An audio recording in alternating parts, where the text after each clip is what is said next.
So getting back to how Mouse ruined comics. Okay. All right, 30 seconds. Your 30 seconds are up. No more boomer music. I honestly don't know why it ends with that. That seems like the strangest thing. I may have to talk to the director and see if I can't get that tweaked a little bit. I think it's a great ending. I know you do. Welcome to the Mattriarchy. It's another Wednesday. I am, of course, as always, your host, Matt Weiss. Matt Reese. Weiss. Oh my goodness. It's Matt Weiss. Did you just completely change ethnicities on us? Where did I say I was from? He's Matt Weiss and he's from Nebraska. Nebraska. Matt Weiss from Nebraska. Oh, Weiss. That's more Germanic there than. Oh my goodness. Yeah. I have no idea. Vice. Oh man.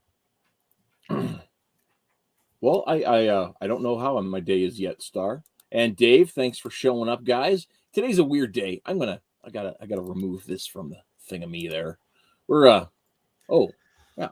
I am sorry your day is not going well. Mine is okay. Honestly. It's a little weird. It's a little abnormal. It's a little out of place. It's like the second day back to work after my vacation. So I don't know what to make about all of that. But how are you doing, Metal? Oh, I'm doing fine. A little disappointed because it's yet another day where my co-host overslept and completely missed the show, so I had to cancel my podcast for today. But other than that, I'm doing fine. Wow. And you were late coming, and we were late starting on this one. Yeah. Matt's mic is a little low. How is that better, Dave? Let me know in 30 seconds. So, how about you, Twitless? How's your day? I got my Christmas present was getting sick this this year, so I'm doing just fantastic. The good news is that whenever I get like a big serious head cold and my throat is on fire, my voice drops a couple octaves, so I sound a little bit more masculine. Oh yeah, so you sound like a real boy that way. Yeah. I have to say, sometimes when I get sick, my voice actually goes up. Oh, so that's the problem. I'll get it. Get up there with that. So it's always or it gets where I just so far down that you can't actually make out audible noises. It's like an elephant crying. Oh gosh. So, I think mine technically goes up because the throat constricts. I don't sound like my voice is higher pitched or anything. It's the tone that changes, and I sound like I'm, I don't know, 12 again. Yeah. I relate to that. That also might be for me. It might be the man flu. I have a theory about this. This is exciting stuff. I have a theory about the man flu. You guys are aware of the man flu, right? No, the man flu. The man flu. The idea that when guys get sick, they get whiny. Oh yeah, it's a thing wives do. Yeah. And I have a theory about that. And see, especially when men are young, like in their 20s, early 30s, we're basically superhuman for a span of years. Don't get sick, can pick up anything. They're never have to sleep, can drink all of the alcohol, all the things. We're superhuman. And then life catches up to you and you just hit this brick wall. And suddenly you're not capable of doing those things. Well, I think that's part of what middle-age crisis is about, is when you start you notice you're dying. But I think when you get sick in that period of time, you're used to being indestructible, and then all of a sudden a virus or a bacteria has brought you low, and you don't know emotionally how to cope with the fact that suddenly your body hurts and it's not supposed to. See, I think this is why it may not ever catch up to me that way, because I'm just used to my body always hurting, and I go through it anyway. Just constant pain. That's the way to live. Well, that's because you're the metal. Yeah, it's a very metal way of approaching it. So tonight we're not here to talk about the man flu. We're here to talk about Twitless's New Year's resolutions for indie comics. Oh, great. Which is the worst title I've ever put on this show, but I put it there for you, man. Oh, sweet. Awesome. Instead, let's talk about the man flu and the beauty wall and the sick wall. Yeah, I think that's actually a good point. Star brings up as far as battle of the sexes kind of stuff. Yeah, that is there is a factor in that. Although I think that so grow old gracefully and quit bitching about it, right? anyhow. All right. So So what this was your idea? I know. As so many of the shows are your ideas. Oh gosh. Yeah. Well, don't blame this one on me when it goes like haywire. So just a bunch of floating ideas that I kind of wanted to put together, and in my head I wanted to do it in a much more structured and pre-planned way, but we said screw it, let's do it live. That's the best way to think. Right.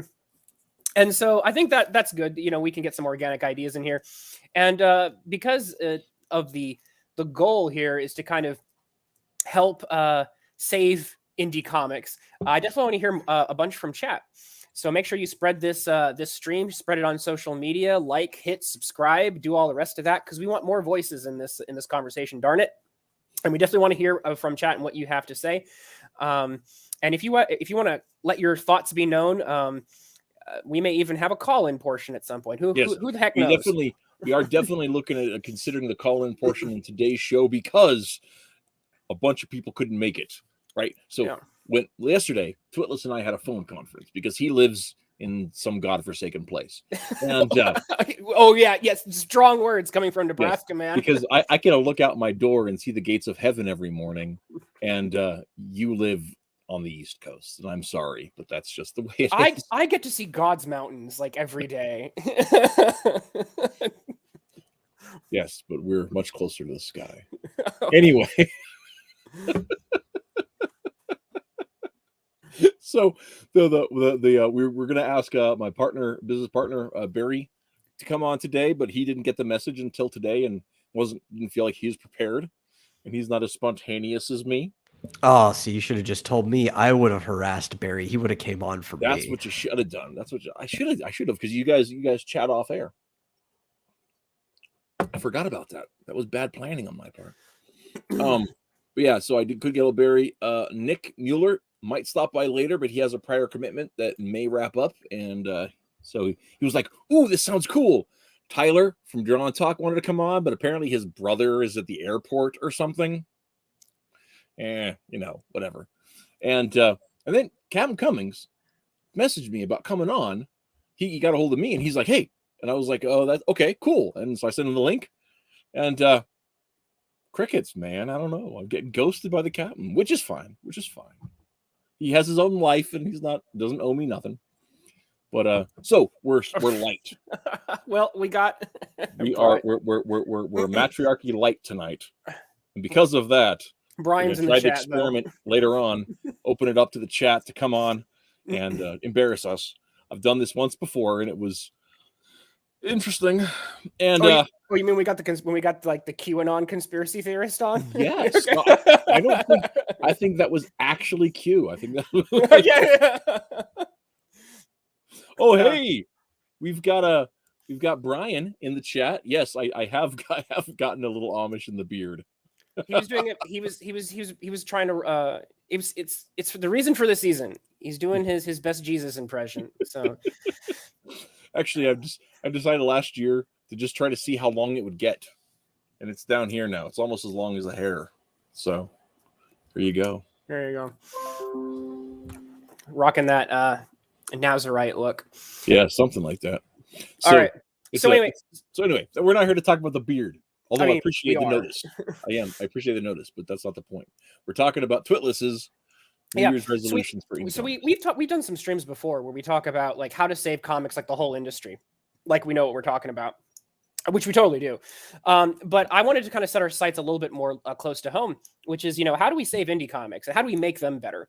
And so I've been trying to pay attention to some things I've been picking up in my studies, some things people may not be as aware of.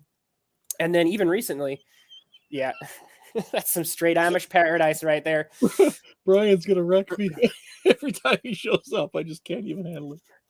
Anyway, go ahead. Sorry. Go ahead. When we do the call-in portion, Brian better call in, or I'm going to be mad. Well, he might be busy. I don't know. You know, but it'd be I funny. don't care. Anywho, so now that's accurate. a good one. If you take off your glasses and just do your best Rasputin stare, you could probably be a dead ringer for him. Well, let's try that out. Let's try that out. You gotta have the crate. Yep. Mm-hmm. There you go.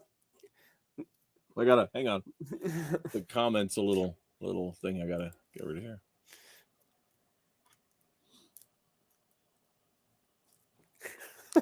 Okay. Anyway, Brian, we're gonna a little bit later. We're gonna put the link in the chat stuff. So that's what we're gonna do. Yep. Okay. Anyway, so Mrs. H says that I think it was Mrs. H that she try to coordinate with local comic shops to get some undies in their shops. I'm assuming you meant indies. Okay, she corrected it later. Okay. Although that's an important thing because one of the things we're going to be talking about is marketing, right? Yeah. How does marketing work? How does merch work? So those kind of things. Let me paint the broad strokes picture, and then we can kind of see where this goes. So maybe we do need comic undies. We do. Oh yeah, dude. That reminds me of a video game that I pre-ordered once was Catherine, and as part of like the pre-order bonuses for the game, it gave you like a pizza box that was themed for the game, and it was like about trying to resist the woos of a succubus. So like the dude's underwear came as one of the like a pair of boxers. Like his actual underwear, or he bought them for. Well, it was like designed for the thing, okay. but it was like the same underwear the character in the game wears when he's like climbing through his dreams and stuff like that.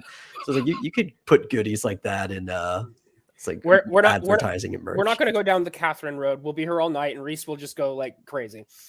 Yes, because pizza boxes are a sensitive spot for me. I go into the fits. Catherine is a story for a video game that the more that you explain it, the more that needs to be explained. Well, especially because you have to go back like 3 different tiers of this is a spin-off of a spin-off of a spin-off. So it's like the Doctor Who of video games. Except way more sexual. Yes. Clearly. So okay. Anywho, so back to indie comics. So I wanted to kind of talk about indie comics from a couple different angles. One of them was the very pragmatic angle, which is just fulfillment, and that's again why I'd like to hear some voices in chat, some people who kind of know more what they're doing there. Then I want to talk a little bit about improving our marketing and the connections that we make, and then finally I want to start talking about networking and merchandising, because I think these are all of the factors that are very important to creating a culture. And that's kind of ultimately what we're trying to create. We're not just trying to create books, because anybody can make a comic book. And I say that, and it's totally not true, because not anyone can make a comic book. But if we look at the lessons I think that we can learn from, the people who have been successful at it, or even just a little bit successful at it, I think we can learn some really important lessons for the new year. So where do you guys want to start? Okay. So I think the first important thing to look at, I think Brian points out in the chat that fulfillment is the worst part. And how? Oh my goodness. Okay. Yeah. I think that's a really big part because I think like when you look at your basic indie comics experience, right? You are printing books, taking them to cons, printing books, mailing them out, printing books and meeting, whether it's through a crowdfunding thing or whether it's, and I'll tell you, we're like,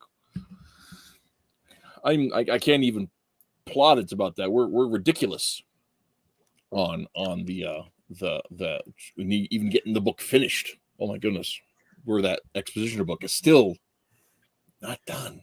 All right, drives you crazy. But when you get to that point, it's a whole different skill set being able to coordinate,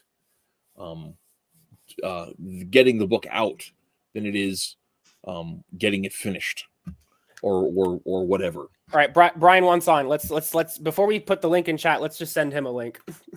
he's roaring to go. Okay. Let me I'll find the link here. And because I can talk a teeny bit about fulfillment, but I kind of cheated where I just said, hey, the book's coming out at some point. And since I didn't really have like crowdfunded deadlines and anything, it's like the book's out. Right. I still need to get better at it because I said I wanted to have 3 issues out this year, and I think I'll be lucky if the second issue hits before the new year. But I did get at least 1 out, and since there were no hard deadlines, I actually didn't miss any. But I think one of the biggest challenges that we see, whether it's Comicsgate, whether it's just the indie sphere, or just even mainstream people who've been doing this for years, who are like launching indie stuff, fulfillment seems to be a big problem, and it's taking a toll on the audiences. Some of them are still being very patient, and by golly, thank you, patient audiences, for waiting on those books and being very understanding of us as we figure this out. But I mean, it doesn't help when, you buy a 24 to 48 page comic book and 2 years later, you still don't have it. So I think part of the New Year's resolution here is for all of us. And I lump myself in here too, to figure out how to get our act together better. And so I think very practically what we should do is start identifying where the failure points are, what is working, what is not working, what's causing the slowdowns, and what can we do to very practically to start fixing them. Yes. Now, Metal, you have done all of your not all, but you've done most of your stuff as web stuff available through like Indie Planet. Now, do they handle all of the fulfillment for those? Yeah. So it depends how you want to do it. If your Kablam is the actual company for like fulfillment, you could order books in through Kablam. They're actually a pretty good service. I haven't had any problem with any of the books I've gotten from them. And you have to at least order a single proof copy to be able to put it up on Indie Planet. But once it is there, and Indie Planet is basically just a print-on-demand store. So you order from them, you fill up a cart, and they mail it to you from Florida, where they do all their printing and stuff. And that's all completely handled. You just get a cut as the creator, and they take off their fees and everything like that. Yeah, we got chat's lighting up here, so let's take a look at what some of they're saying. One thing I want to go ahead and point out: advertising in comics. Mrs. H brought up the idea of it, and Neo had mentioned the idea of doing gag comics, gag advertisements in comics. We played around with that in our first print way back in 2006 with our anthology Zing 1, but we ended up cutting that page for content because we ended up cutting a story and our page count wasn't right, so we ended up not even doing the little fake ad page we had timed in for that. So that's like we had like the X-ray specs and that kind of stuff we're going to do in product gag adverts. So when it comes to adding stuff into the books themselves, the difficult challenge there is because you have to stick with your 4-page number counts. So normally when I make my scripts, I make them like up to the limit of that I'm going to make them. So if I toss in an extra page, I'd have to toss in an extra 3 pages. And that kind of throws my stuff off. I will say that when it comes to advertising though, there is issue 3 of Omega Girl has a reference to Lazy Witch Machi. Machi the Lazy Witch. By Raven. So that's the type of thing where, because you can put it in the pages themselves, you can put the Easter eggs, you can put those little tidbits in, and that's something that also ties in with the marketing and networking aspect that I think we can be doing better, where we start collaborating just a little bit and say, hey, Metal or Reese, I got this character named Omega Girl, and if you want to put her on a wall somewhere on a poster, I will do the same thing. We'll do like the poster exchange where you put the poster in the art on the wall in a background somewhere where it fits, and we start putting these in our books, and that just encourages the networking and the marketing and the and it also makes it a bit of a fun game to find all the Easter eggs. Well, Nick Mueller actually did that with an episode of an issue of Demon Hunter Raven, where it's got the cover for Joe Jobs, the Past Never Dies, 24-page comic that I did with Rico a few years ago. That is not currently available as a digital thing. If you see me at a con, I can sell you a physical copy because we had a few of those printed up. But they're not. I need to get our online store fixed, and it's just broken right now. but hopefully this Well, weekend. I always think those are a good idea because a lot of times artists can struggle about thinking about what to put in the background as well. And just having little like crossover posters, Easter eggs and stuff can help make the world feel fuller or more lived in just because you have things in the background. You're like, man, what am I going to put a poster in the room? That means there's another bit of content I have to think of to add into that panel. Exactly. And you Tonic don't have to make it up. Tonic Mullen, his first issue of Saving the World, has a bunch of indie comics at the comic shop that his characters work in. So, right, but to speak to Metal's point, it's actually it can be an aid, a benefit, because some of these things that when we're working in comics, it's like it's sometimes we're asking for favors or trying to get people to do stuff for free. In this case, it's actually a benefit. It's like, hey, I have to come up with a background and I want to put a poster on a wall. Oh, I have to come up with a fake indie band or something, right? And it's extra work. And it's like, no, you can actually just put a reference to someone else's. It's like, oh, that's much easier. I don't have to invent. I can just use someone else's, and then two birds, one stone, do some marketing. So yeah. Yeah, but I actually have the opposite problem that you were talking about before, because since I write things for usually webcomic form first, I don't write around the like 4-page thing. The printing comes later. So I kind of just like, I write like I would be writing a novel or a chapter. It's like, this needs to be as long as it needs to be. No longer, no shorter. And a lot of times I'll be on like an odd number page, like it'll be page 21 or 23 or whatever. And that's actually kind of cool for me when I think about it, because it's like, oh, that means I get to put a goodie in there to fill in those remainder pages. It sounds like a bad idea, but I accidentally did myself a favor by doing it that way. Oh yeah. I do think that can be a benefit, especially if you're looking for, a letters page or something. You're like, oh, I didn't leave room for, one note or whatever. We just don't plan for all that kind of stuff. But so that's networking, marketing, working together on stuff. But we're trying to go back to we're bouncing around a little bit, but we want to talk a little bit more about fulfillment. So let's identify when Brian gets in, he can definitely speak to this more. But let's identify what some of the problems are. What causes our fulfillment problems? Let's try to identify. Well, one thing specifically that's come up this week. I don't know if you guys are familiar with the guys at Knuckle Supper Studios, but they just recently had a fulfillment run a little long because of some printing issues. When they went to go ahead and do their international shipping's doubled. In some cases tripled for different locations. And for sending, 4 floppies and some stickers in a Gemini style mailer was $75 going to Australia. And that was not something they had budgeted for at all. So on their campaign where they, barely made their bones, they're going to end up losing money because the shipping jumped up. Yeah. So that's something was not even foreseeable. Yeah. I know that, I think from what I understand, isn't it an option? Because I've not done this before, but I've heard that you sometimes have a choice in how you set up the shipping, where sometimes either you do the shipping yourself, which is where the costs fall on you, and then you're at the whims of what happens in Australia.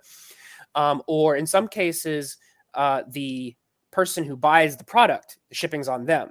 And so they pledge, and then after they pledge, they then have to then pony up even more money to get what they pledged for, because they pay their own shipping. So I think that isn't. Am I mistaken, or is that?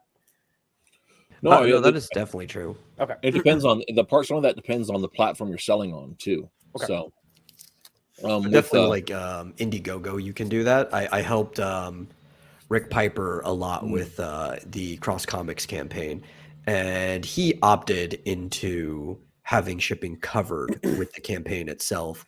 And that made it cheaper for people outside the country. And I guess you kind of say like people within the US, because that's, even though he's up in Canada, he did all of his shipping directly from the US, kind of subsidized the shipping cost for the foreign nations and stuff like that.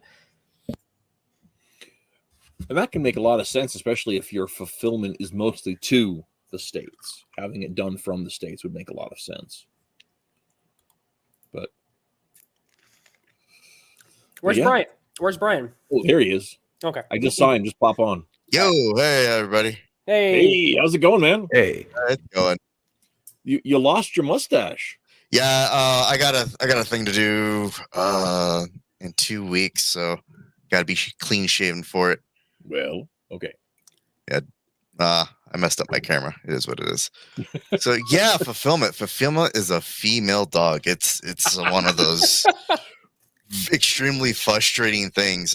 So like Metal, I use Kablam, Indie Planet, their platform, and I just have them fulfill because it just makes sense for them. They're printing it, they can ship it out. Why just send it to me for an extra step? Just send it straight to the customers. And even with them, and they've been great to us for the last 3-4 years that we've been using them. It's still a kick in the dick because once COVID hit, basically it's down to really a one-man operation. Ooh. Yeah, and so it's one guy doing not just my books, but people like Metal, everybody else's books, and their works, and then you have that on top of paper shortages and whatnot, and it's just. Yeah, they have a notice on their site now about a paper shortage. Omega Girl also fulfills on Indie Planet through Kablam, so they've been pretty good. But I will say that I've had to follow up with them when they've made mistakes, and there's been only like one minor mistake with like, oh hey, the print file, and I usually get a proof copy, so we catch it there. But once it started getting shipped out, I started getting like Twitter comments of, Twitless, you screwed up the fulfillment. Of course, it wasn't me. And it was like, I got the wrong book. They mailed me the wrong book. And so they ordered Omega Girl and they got like some steampunk book. That's happened to us before where someone's actually ordered a book and the book had like, it was a rags cover, but inside was like a completely different book. So... And then there's another one where it was like almost the exact same thing. Where like halfway through the book, it's another book, and things like that happen. More again, it's just really one guy keeping the lights on and doing his best to keep everything going. So he's probably burnt out, and knowing that, it's like, okay, I'm a little bit more forgiving with the mistakes they make. But even then, it's like, I'm ordering like almost every other month. I'm ordering something like anywhere between 90 and 100 books, right? Just for my Patreon alone. And it's like, you still got to give it time to get printed, get put together, and then get shipped out. And that takes time. And again, this guy is working by himself, not just on my stuff, but Lord knows how many other people. So unless you have I know there's at least one other person because I always speak with a woman. Oh, Jen. Yeah. I didn't want to name drop, but so I know. Yeah, I do remember when I asked about some of the mistakes. I was like, "What's going on?" And she basically said, "So we're a really small operation," and she basically said kind of what you just said. There's basically like one or maybe two people who are like basically doing a lot of the handling the files and handling the shipping. So when these mistakes were happening, it's basically just due to that.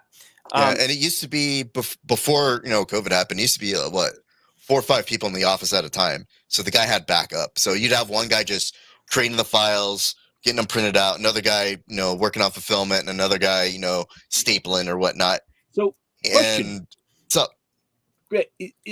Are they having people have trouble sticking on because they're like? I mean, like, it's a job and they're in Florida, right? No, so the problem isn't that they're losing people. They have people that really want to get back to work. It's just the COVID guidelines for Florida. No, it's not. No, Florida is very, very open. I believe Kablam has chosen to observe very strict guidelines for their office. Because Florida is about as like, if you know anything about the governor of Florida, he is like, I will not let anybody forcibly shut anything down, open everything. So one thing to your own personal discretion, but yeah, that's pretty much it. Yeah. One thing is too, if they don't have the paper content coming in, then maybe they can't justify keeping the staff on hand. So they're just like, well, no, just take it easy with the COVID, and we'll call you when we have all the paper and ink we can handle. Well, from what I've read, that they have plenty of business. So from what Brian was saying, it's there was a but post. if you don't have, if you can have all the business in the world, and if you can't actually generate the outgoing product because you don't have the incoming materials. Yeah. Well, that's the post I read on Facebook, because they posted on Facebook about it, I think, and they basically said that they're very concerned about their employees, and so they've chosen to basically only have one person work in the office during the pandemic. And I think that might be what Brian's talking about, when it's like there's only one person at a time in the office, even if they have technically more staff on the payroll, something like that. Yeah, basically. You could have just like, so you have a 24-hour shift and everybody floats in and out through the thing. Man, that'd be murder. I'd kill myself. The end result is the fact that things are not working at 100% efficiency over there. Not like it used to. Yeah. Which is the frustrating part. Yeah. And also, like the main reason why I chose Kablam, because they were the only printer where you could just order one book, get that proof copy, and it wasn't going to cost you an arm and a leg. Like all these other printers, even like Comics Wellspring, you still need to put a minimum order of 25. Yep. And what am I going to do with 25 books if all 25 of them are messed up? You know? And so that's always been like the selling point for me for sticking with a Kablam as long as I have been. It's just like, hey, if I have something that's messed up, I can just message Janie like, hey, these are the pictures of my stuff that's messed up. Can we fix this? Yeah, here's the order number, and it gets corrected. Yes, they are very good about that. And again, I have to. Jen is nice. She is great. Jen has been, never a complaint. I've talked to her several times too. I like to before I bring a problem to her, I like to just compliment her first, like, Jen with the beautiful hair, I have this issue and only you could help me. I only know you could work your magic. I know like 2 years ago when Game of Thrones was a big thing, I used to send her messages like Janie, house of last name, first of her name, something, just this long string of just to keep entertaining. I need to pick up on that. Maybe I can get my. Well, it's just the Brianism because I do the random Brian stuff. That's true. Seen my Twitter feed. I gotta say, Twitless, if you start doing that, they're gonna be like, wait, you've been hanging out with Brian. You've been hanging out with Brian, yeah. Oh, Brian, what? So much. I don't know that guy. Come on. Star Storyteller in chat says, "I'm sorry if Kablam decides to stick to COVID restrictions. It's on them. I'm sorry." Yeah.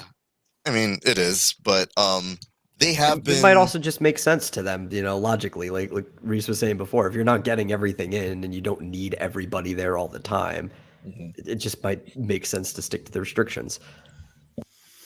It does suck though, because it's a point of, I wouldn't call it a failure point, but it is a delay point for some of our books, and it's one that we don't have a lot of control over. Right, and that's the rage-inducing part.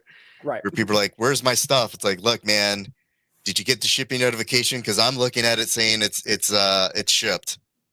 No, I haven't seen anything yet. Like, did you check your spam email? Oh yeah, it's there. Like from like the creator side. Me of, Tim was saying that like I think he was on like last Kickstarter. Winter. I think he was on last winter, and he was saying that he had gotten a notification that somebody wasn't able to download their like first issue of the digital of Black Hops from like 2018. And he's just like, it's 2021, sir. Yeah, I still get like on the one Kickstarter that I did, I'm still getting messages like I haven't received my stuff yet. I'm like, okay, hold on, let me check to see what happened. Oh, you filled out your survey way after we announced, like, hey, this is the deadline for you to get your information to us so we can mail out your stuff. And we emailed you 8 times and you never responded. I'm guilty of that. I did that once. I didn't know how Kickstarter worked with that fulfillment thing. I thought when the survey came through, the way the email was framed, I thought they were saying that I hadn't paid for it or something. And so I made that screw up at least once. I know better now. And Nick Mueller said this. He said they need to change how they frame those emails, like by calling them surveys or by the way they frame it. Like if that email had and it's not the creator's fault. I just think that there's a bit of a misunderstanding between the pledgers and the platform that needs to be corrected. That it definitely, they need to do, I hate to say it, they need to have like Indiegogo's back end as far as collecting names and addresses for things that you need to get mailed out. Man, fulfillment. Yeah. Female dog. Well, let's try to talk about some things that, of the stuff that we have control over and the things that we can do to in the new year to help move those along. Because it's like New Year's resolution, you get it? It's like a theme. I'm gonna lose 20 pounds this year. You gotta understand, I'm sick at the West Coast of all COVID crap. Oh man, me too. Me too. It sucks. Gotta wear a mask anywhere. I mean, it's good for me because I'm ugly, but jeez.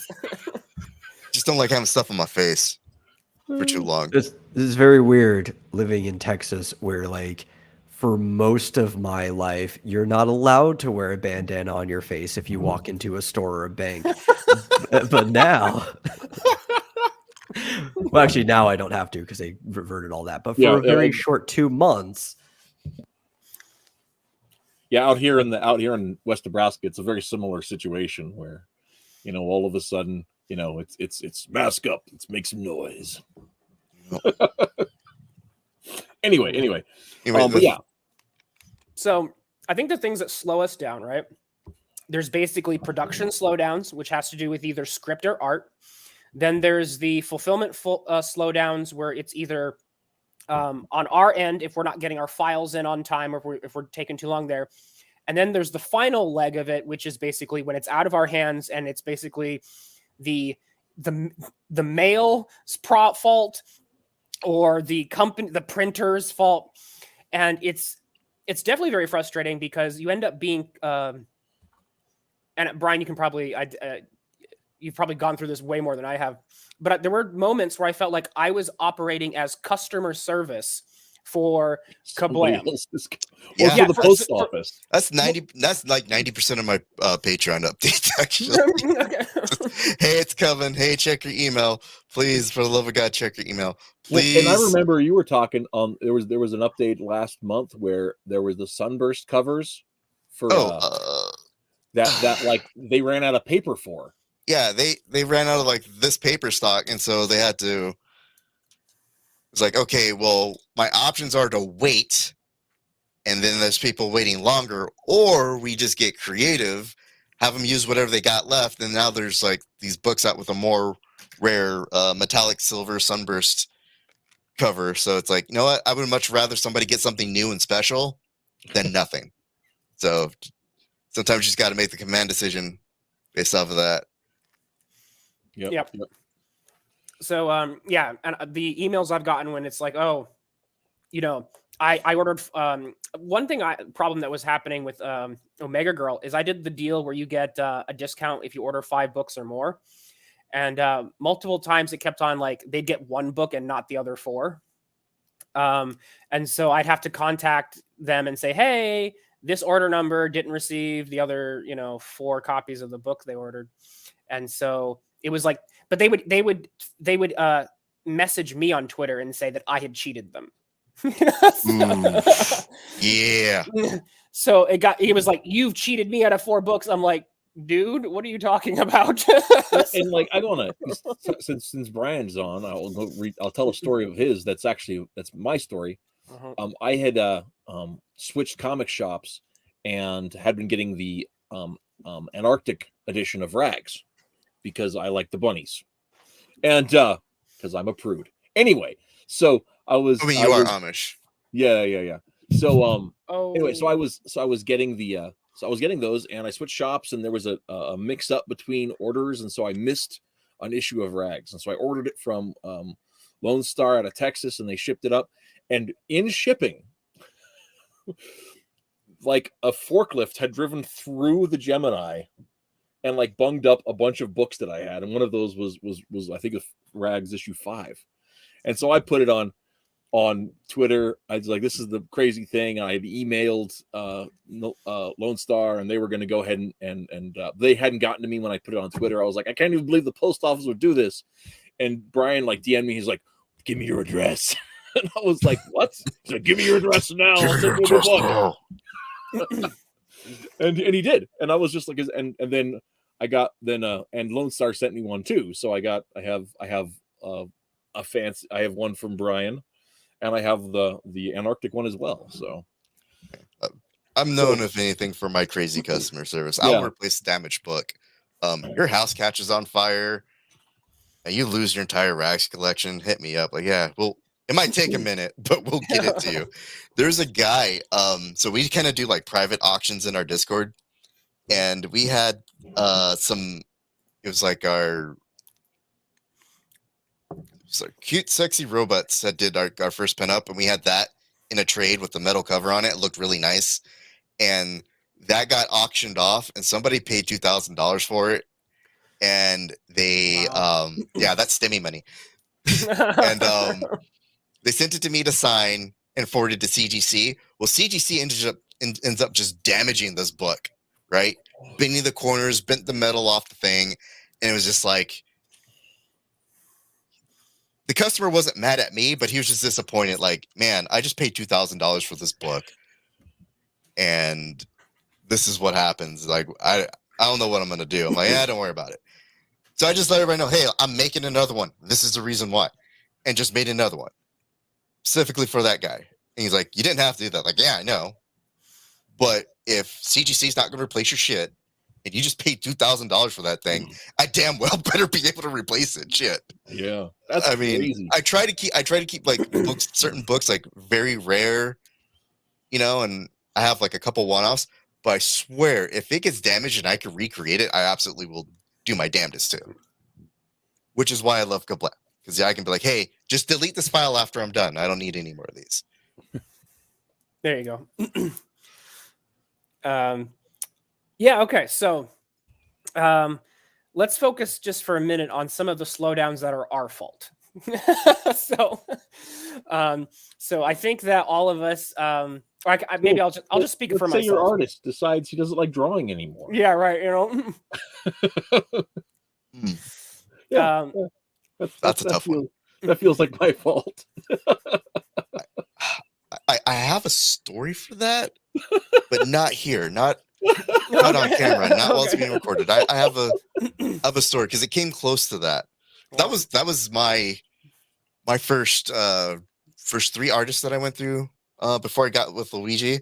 Mm-hmm. It was like one guy would just message me like, yeah, I couldn't get online today, so I can't draw. Like, dude, you got online to send me an email to let me know you couldn't draw. What the fuck are you talking about? And then one guy just took the money, disappeared. Another guy just never sent in anything. He's like, okay, I can't pay you if you don't produce. And then I've heard stories about, people just disappearing mid-book or taking on other work, and that's quite all right. That's definitely frustrating. That's not necessarily our fault. That's the artist's fault, but it still falls on us. Mm-hmm. Right? Yeah, because we're project lead. We're project lead, so yeah. And so it's all our faults, even if it isn't. Okay, I have to argue with my artist to get him to draw anything every single page. Well, that's you, though. That's your internal struggle. Yeah, I know. Yeah. So I know for me, and so far this hasn't been too much of an issue because I wrote a whole bunch of scripts. And so normally I'm working from my backlog of scripts. So normally I don't have my artist saying, hey, when's the next one? I'm like, here's the next 4. But I am starting to run out of my backlog. So I need to start pegging away at the scripts, or I'm going to actually, run out of that. And that would be a problem.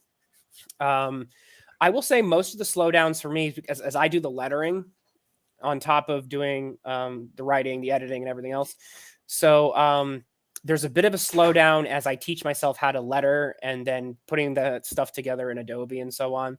So as a personal bit of resolution, I want to get a little bit faster at that part, because I could have released Omega Girl issue 2 probably like 2 months ago if I had if I had gotten my act together.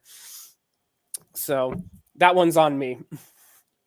Yeah, I know. Like back when we were doing our webcomic really regularly, we had just both Chris and I had really gotten into the groove of just like, this is just what we did, right? So keeping updates on a schedule was something on a 2 pages a week was something that we just did. But now that we're like kind of looking at different projects and like I'm trying to rehab the archives and build a digest for it while I'm doing other life stuff.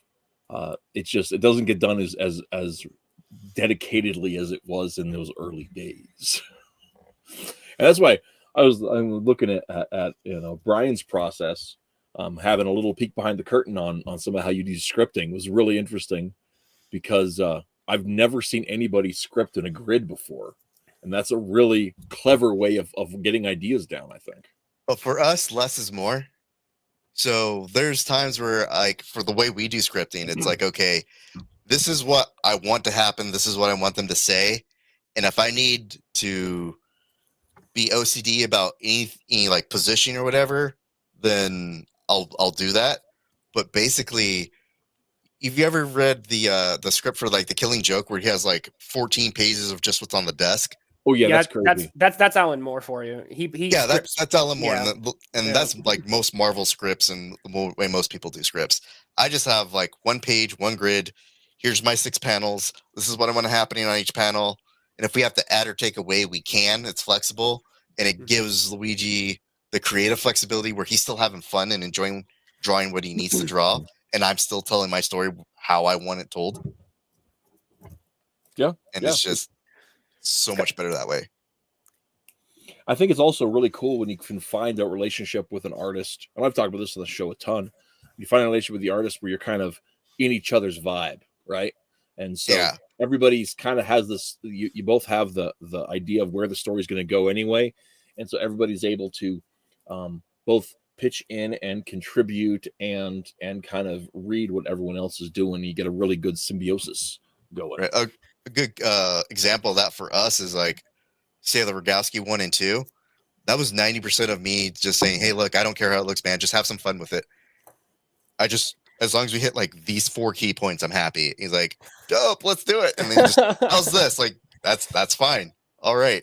That's some Stan Lee method right there. I'll just put the words in afterwards. Exactly. Just draw some crazy stuff. And I want a gun turtle. A gun turtle. That gun turtle was impressive.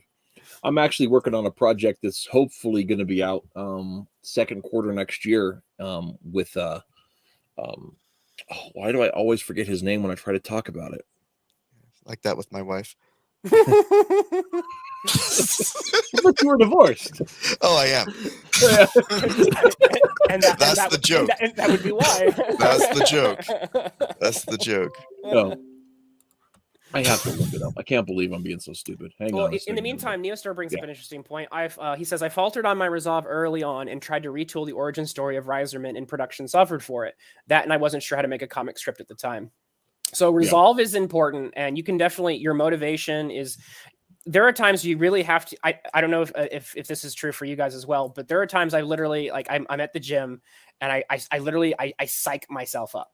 And I just like, you want it. I want to tell all these stories. And you just psych yourself up about your comic books because it's a long road. Scott McCloud said, how do you phrase it? He said, your friends and family will grow old and have kids while you work on your slow moving picture book. And he's right. Yes. And, so it's a long haul, and you have got to, it's not, even though the books are short, when they come out in individual issues, creating comics is a marathon race. So you got to keep yourself invested for the long haul. So anything you can do to keep yourself psyched and to motivate yourself regularly is an important thing. Even if it's just saying, like, sometimes I really just do. It's like the little engine that could. I say, I want it. And I just tell myself that over and over and over again. It's silly, but it helps. I know a lot of people tend to never be happy with what they have as far as like scripting and the artwork goes. So they'll just sit there and just revise, and just nothing ever gets off the ground. Mm-hmm. Sometimes you just have to say, no, screw it. This is good enough. Let's go. It doesn't have to be perfect. Mm-hmm. That's where people that's where they roadblock themselves. Yeah, and I think that happens too. I think with people that have been at it for a while, you see a lot of people burn out of webcomics, burn out of indie comics, and I think we even see that it happen on the professional level where people had been really prolific in getting things done, and then all of a sudden that they don't have the fire anymore, and they say they do, but they're not drawing anything. And I don't want to judge. I'm not necessarily trying to judge too much on that because I haven't updated our webcomic with new colors since October, but I've been busy, yo. Yeah. I'll get to it, and nobody's paying anyway, so it's. Well, I know when it comes to scripting, I only ever do the 2.5. So I'll do the initial draft, then I'll do like a half redraft of it after I'm done with the initial draft, and I'll just let it sit there. And then if I'm the one who ends up drawing it later on, well, any revisions that I need to do, I can just do myself right there when I'm actually drawing it. If it's going to somebody else, which I have worked with some people in like shorts and stuff, then I like to do one final revision of it before I send them the script, and that's it. I don't touch it again after that. Yep. And it's like whatever, just let it float. It's fine. I can make any changes when I'm unhappy with how they did that one panel on page 2 and tell them to redo it. First drafts only. Yeah. That's how I roll. That's the way to do it. Yeah. Yeah. Just YOLO. Works for beer, works for scripting. I mean, 90% of like all the good stuff happens on the first draft anyway.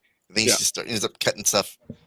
Why cut the good stuff? Just let it all be there. Well, so the second draft that I do when I send people is usually because I'll have a script that's been sitting there for like 5 or 6 years, and I'm not even sure if I like it anymore. Oh, okay. Yeah, I know that feeling. So sometimes I don't even end up touching it. It's like, oh, no, it's still good. But then it's like, I really kind of want to look at it first. Maybe it doesn't even fit with what I'm doing anymore. So what I've taken to my technique is like, I'll do a rough outline, beginning, middle, and end, right? And then I'll take that and break it down by page. So I make sure I fit into whatever page count I'm working with. And if it's a web comic, I just run with it. But if I'm doing by page, then I break it down by there.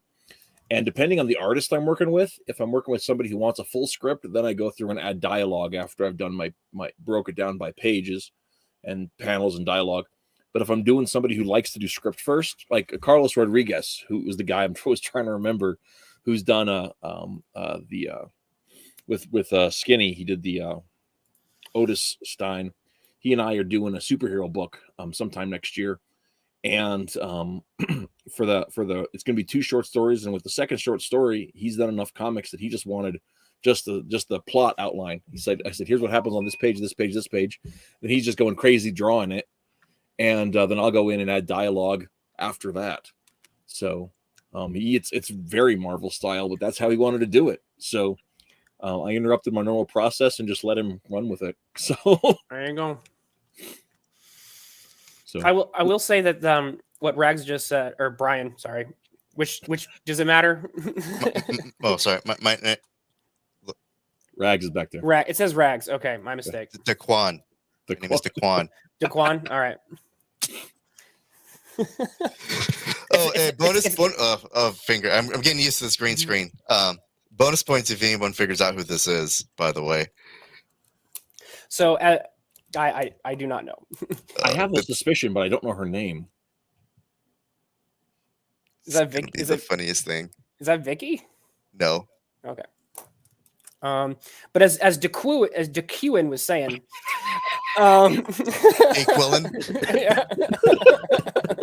DQuill. As my home dog DQ was saying. I'll take it. Okay. I'll take it. I ain't even mad.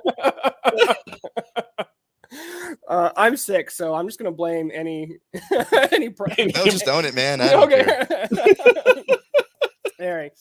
So the perfectionist thing also like hamstrung me because my book was ready for a very long time, issue 2, and this happened with issue 1, but I just for some reason I get so nervous right before I hit the submit, because once I hit submit, it's out there, and I can't recall it, and I can't fix anything if it's wrong.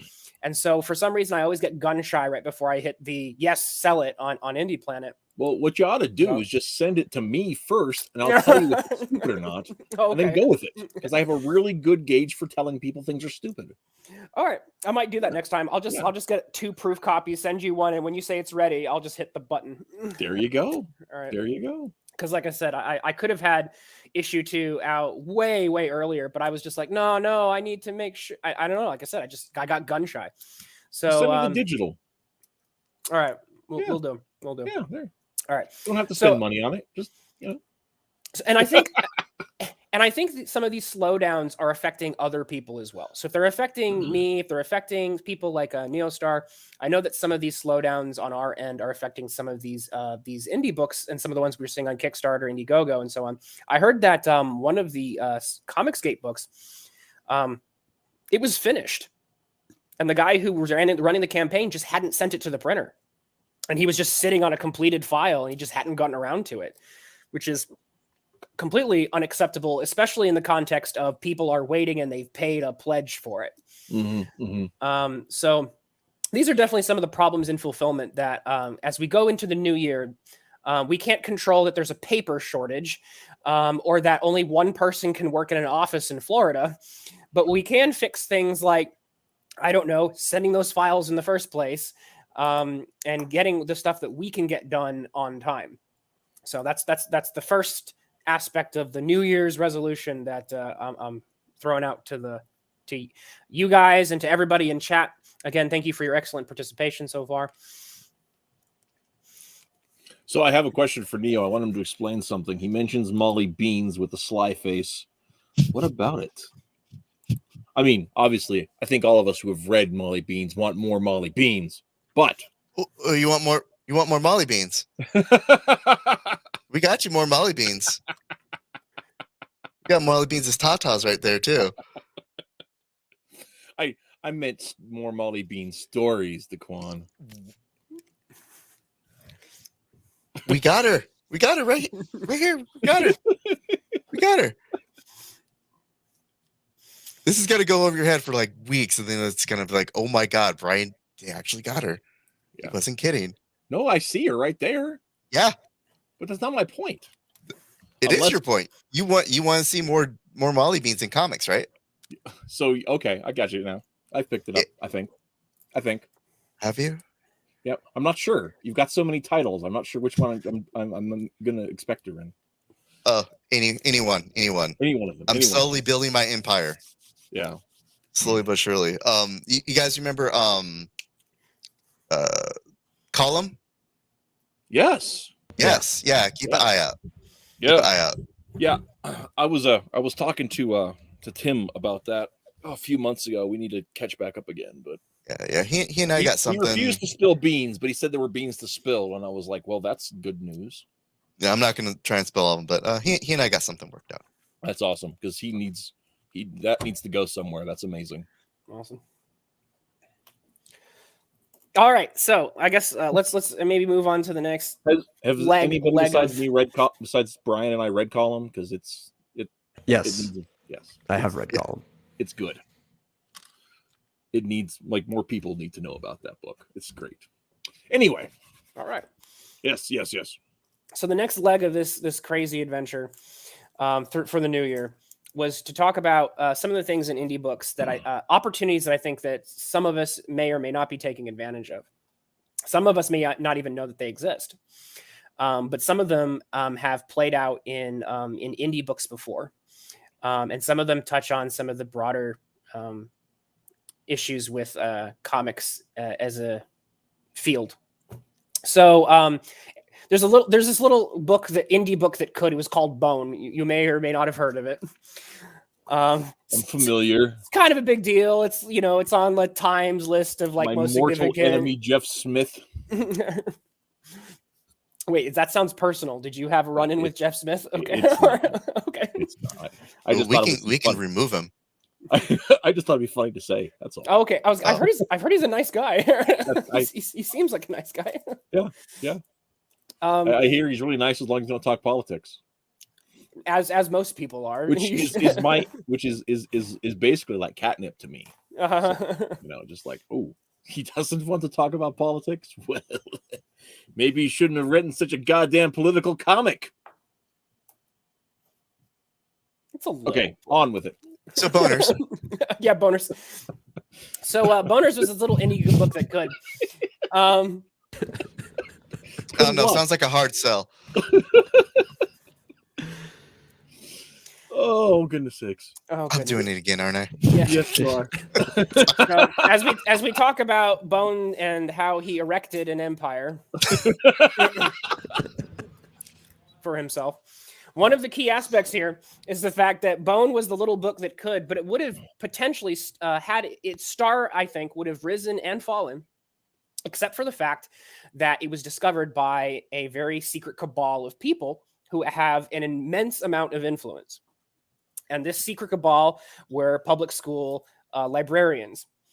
And they discovered Bone and they fell in love with it. And so Bone went from being just a kind of, an indie, rising star to being a part of now like elementary school canon, because they could make it into, they could frame the book as an early reader, as an aid to, help kids read. And once you can basically get that sweet government money and get that sweet kind of government deal.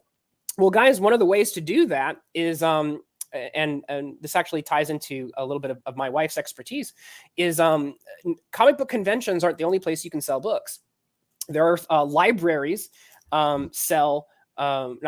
People go to library conferences and they sell their books there. And this is where things get really interesting, because a lot of people in indie books have been going on and on and on about how, comic book stores and the sales and why are they selling this book or not selling that other book. But let's just do some basic Google and you can just paint a little picture for you. So if you go to for a specific example, let's name a couple names, which are specifically Squirrel Girl and Moon Girl and Devil Dinosaur, right? Which are two titles that everybody who read a comic book before 2007 hate, right? So if you've read a comic before 2007, you probably hate these books, yet they keep getting reprinted. Why? Kids love them. Kids love them. Well, and isn't that the point? There's a little bit of that, but I got another picture to paint. Hold on. And it's number, let me see if I can find it. I think you have to Google it actually. Number of comic books. Yeah. So if you Google on Google, yeah. And I was actually using Brave because Brave is the much better browser. But, yes. But yeah, let me share this sucker right here. So if you just do the basic Google search here and you do number of comic book stores in the US. So small. I can't even see it on my screen. I will fix these. Oh, that's better. There you go.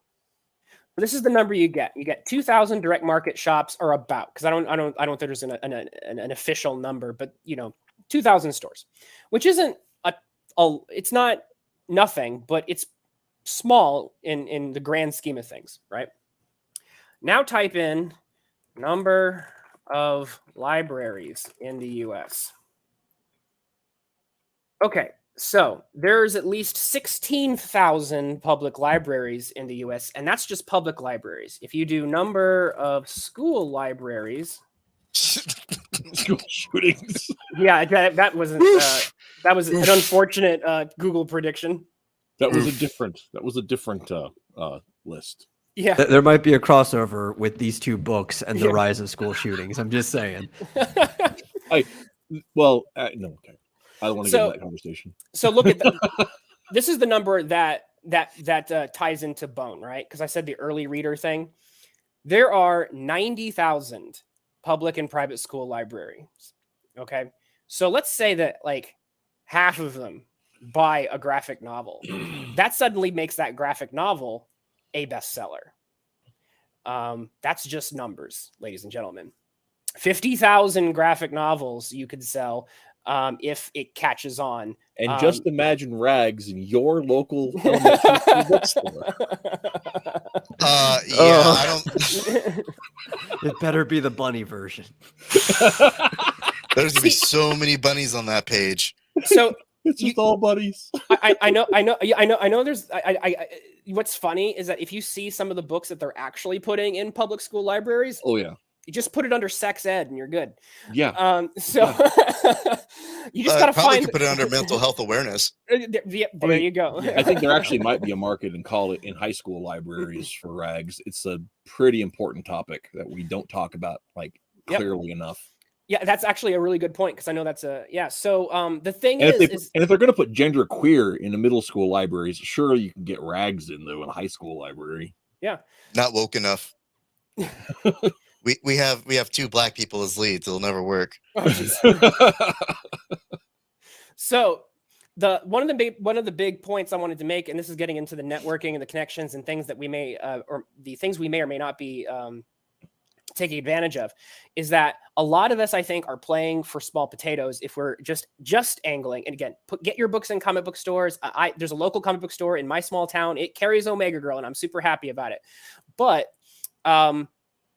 at the end of the day, comic book stores should be only one leg of the table that we're building indie comics on. And that was a terrible metaphor. You're absolutely right. It's one leg of the table. You should have, like, think of just a normal book, right? Your normal, run of the mill, just Bryan Sanderson novel. That should be in any bookstore, Barnes and Noble, library, school, whatever. Comics should basically function the same way. You should try to get as many books as you possibly humanly can out there to as many people as you can. Except comics just has this weird thing about you can only do it this certain way. You can only have this limited number of prints. Otherwise, there's no value in it. Yeah. In your book shit. That's one thing that, like, I think there's a lot of room out there in the world for looking at e-comics and web comics as legitimate platforms, especially with Comixology out there, especially with people that don't even buy physical books anymore, that don't even go to shops anymore. They just get them on their phones, they get them on their tablets. But I remember, several years ago, old Zach said that if it's not in a comic shop, it's not a real book. I'm like, well, that's the stupidest thing I've heard anybody ever say ever. Mm-hmm. And this is not meant to just as a diss or anything, but like my first chance to read Batman Year One was because the local library had it. I didn't have that. Right. Well, let's look at Dogman as an example too. You ever see Dogman in a comic shop? He's in every Barnes and Noble. And every Walmart. Yeah. Goodness sakes. And I bet you every library ever. Yep. Oh yeah, because it's Target. Scholastic, so of course it's in there. Right. And I believe Scholastic now does Bone as well. Yep. I mean, even like a bunch of Doug TeNaples books or Scholastic books, and some of them have even been converted. I mean, have had curriculums written about them for literacy classes and stuff. Yep. Which, I mean, Bone has too as well.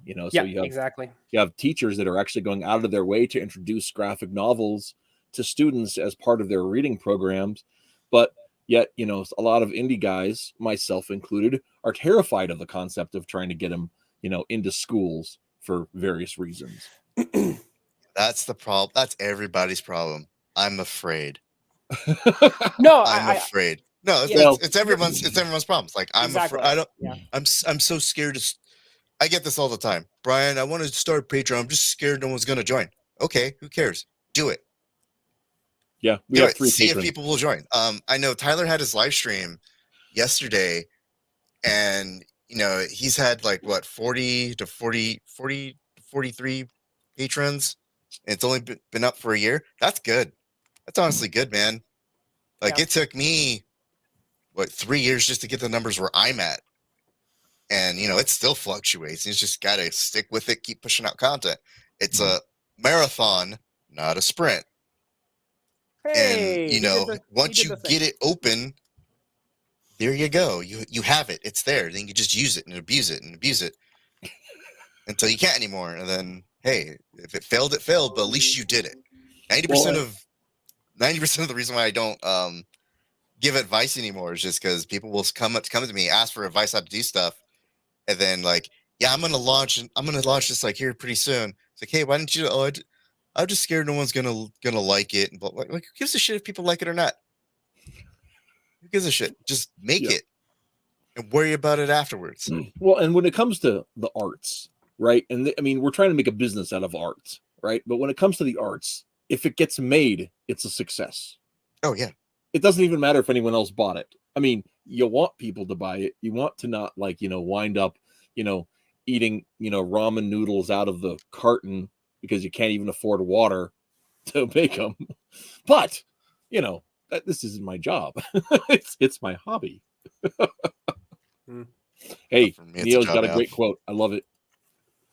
Fear is the mind killer. Fear is a small death that brings about total destruction. That's amazing.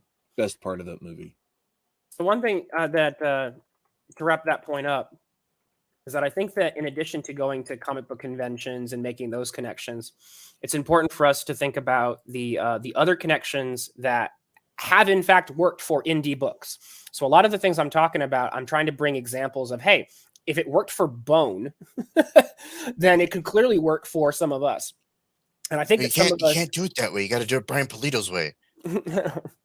Sorry. Well, bad dig at somebody. Yeah. Brian Polito was able to do it his way because he did it the other way to start with. I mean, by doing his own independent publishing, by going to cons, by having all that kind of stuff for years, he built up a name. So, oh, hey, Doug Ernst is in the chat, says you're not allowed to discuss alternative roast success in late 2020. It's perceived as an attack by people who haven't tried your idea. Or people just want to just hate on you for no reason. That's actually really well put. it's anti-Catholic bias. That's what it is. I'm not even Doug Catholic. is right on. He's absolutely right. Well, and Twitless and I were talking yesterday, and he was mentioning. I'm going to tell your story. Okay. But he was mentioning that he was talking to Matt Krotz and said, "Why aren't you in libraries with Kyrie, Matt?" And hey, Matt, listen. If you catch the replay, listen. You belong in libraries. Oh gosh, Kyrie is such a library bait, isn't it? Or maybe he belongs to the streets. No, Matt Krotz does not belong to the streets. Hey, don't listen to them. You belong to the streets. You belong to the night.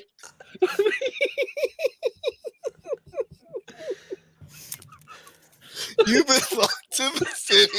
He's going still.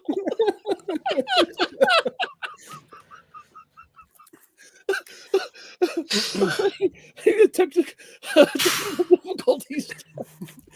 Laughing makes my throat hurt. I'm sick. Why would you do this to me, DQ? Oh man, I'm not even drunk. That's the best part. Yeah, I was wondering. I'm like, how many drinks in are we? Oh man, none. I was about to walk to the store and then I caught this. Oh gosh. Okay, so New Year's resolution number whatever we're on, because we've lost track. Even though we're sober. Totally lost track. Yeah, even though we're sober, we've lost track. Well, speak for yourself. Listen, this has all been the same resolution. We've just been framing it different ways. Gotcha. Connect to other avenues, and these avenues have worked. So they're not, unproven crazy ideas. Like I said, they've worked for Bone. It worked for other comics. I think we need to start utilizing those connections. In fact, I remember there was some manga, and it was one of them was called Hunter or something. No. It was Hunter. No, it's not that one. It's called a Hunter Van Hunter, because Hunter is the actual manga that's super popular. The one I'm talking about was based on a webcomic about vampire hunters. But this guy had a webcomic, and he was able to talk to the SAT Kaplan or something, and they made an SAT vocabulary manga out of his webcomic, and that ended up in libraries. So if you can basically add in some fancy vocabulary into your script, you may be able to market your comic as a vocabulary aid for SAT study, and which also intentionally use fancy vocabulary wrong to emphasize that my kids are high schoolers. There you go. It's educational, but the opposite. It'll be perfect for public schools. There you go. Okay. You just got to get that first volume finished. So again, these are some avenues that, and they may not work for everyone, but they're definitely avenues that some people may not have thought of. But librarians wield a lot of power, and like I said, just those numbers. Think the difference between 2,000 and 90,000, and that explains a lot of why Marvel markets to public school libraries nowadays. At least with some of their work, not with all, but so the one of the other avenues that I wanted to bring up And this is kind of one that may be a little bit more fun. And anyone in chat who has ideas here, this may be the part where we put the live stream link on. And this is also where I'm going to start streaming some video games, but it's going to be for a reason. So let me paint another couple of pictures. Okay. So let's take a look. Always comes with the visual aids. It's impressive. It's almost like he's a teacher or something. Let's take a look at some books. And actually, you know what? Let's do it this way. I'm going to zoom in a bit.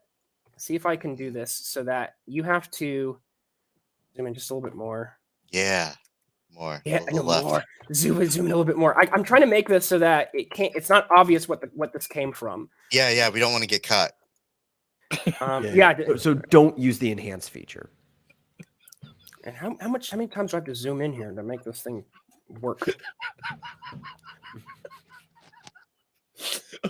I should have left the ribbon at the bottom. Having difficult technical difficulties. Yeah, that's my work here is done. Just run for the whole show. All right, I think I got it. Okay, so let's take a look at they're perfect. Let's take a look at this image here, and tell me if you think that this, what you think about this artwork. Oh, you got to share it, man. I know. Just give me a second. All right, I hate it. Just practicing. Just practicing. Okay. Hate it. So it's not bad. Yeah. Do you think that this artwork would where would you think this fits on a scale in terms of quality for comics? Well, let's see. So one side of the scale is Forces of Good and Evil. The other side of the scale is Rags. Then I'm guessing this is right in the middle. Because my shadow work sucks.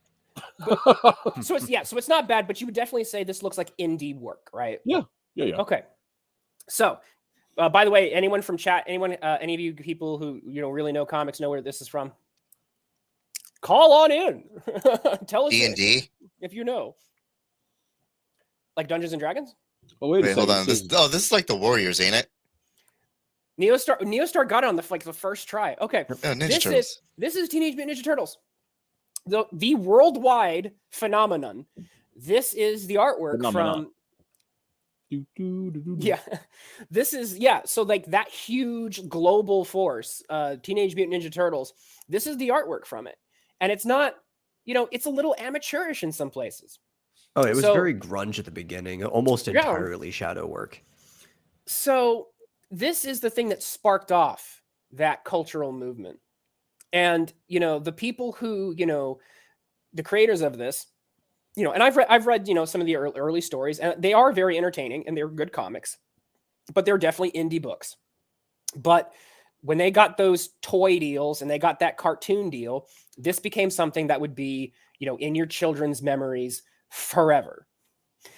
So one of the things that we need to start connecting to is finding the, other people, the other arts, the people who make toys, the people who make video games, and we got to make friends with them.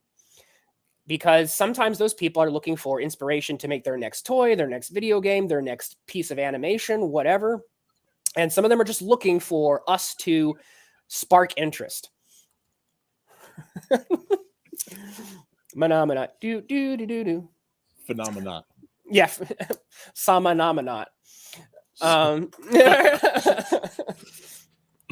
So that's one example. Let me give you a couple others, and this is where we get to we'll transition to video games in a second.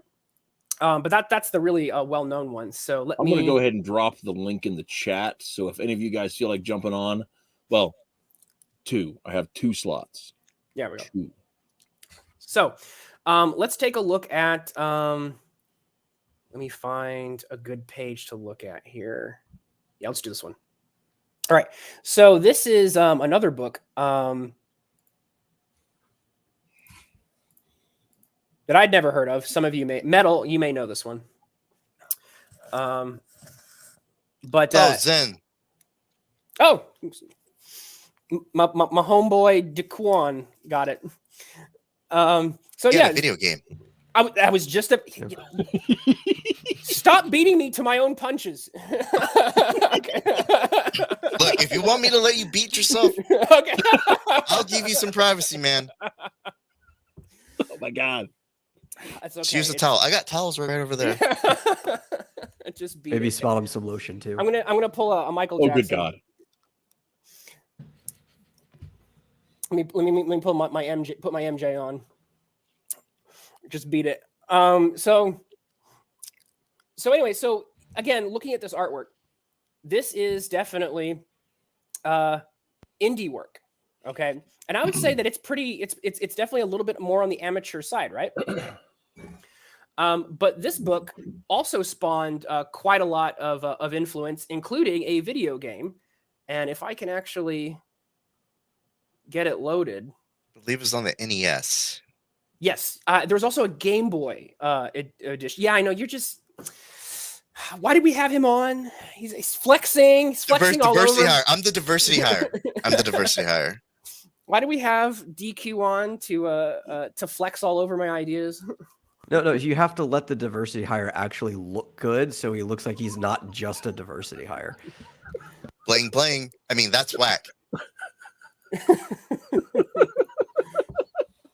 All right. I was trying to get the Soul Fighter dude on a stream where they're talking about towels and lotion dice, trying not to de-Satan. Okay, my bad. I'll tone it down. I'll definitely tone myself down. So that comic is my audio coming through? Yeah. It's a little choppy. So that comic that was so rough in that first issue ended up spawning a freaking NES game, and you can actually play it online, which is why I'm able to actually get the sound working on this thing. So again, I knew nothing of Zen the Intergalactic Ninja, but does anyone watch speedrunning? Yeah. Yeah. No, So not religiously. I've seen it. So like people still speedrun this freaking video game, and look at this. This is just classic NES 8-bit retro glory.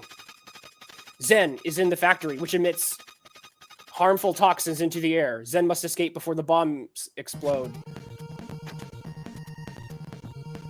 Look at this. This all came from that comic we just looked at. By the way, the game has like a demo mode where it like plays itself for a minute, and then it actually... Oh, crap. I have no idea what I'm doing. Common for old games. If you don't hit start, they Run, just go into a demo mode. I have no idea what I'm doing. This is comic books, ladies and gentlemen. I know it doesn't look like comic books, but this is applicable to comics in some fashion. No, if you want a game that looks like comic books, you got to go play Comic Zone on the Sega Genesis. See, the thing about Comic Zone is that it wasn't actually based on a comic book, just the comic book aesthetic, though, right? Yeah, no, it was original property, but it's pretty cool to beat 'em up you go between panels and stuff. Oh yeah, it's definitely it looks really comic booky.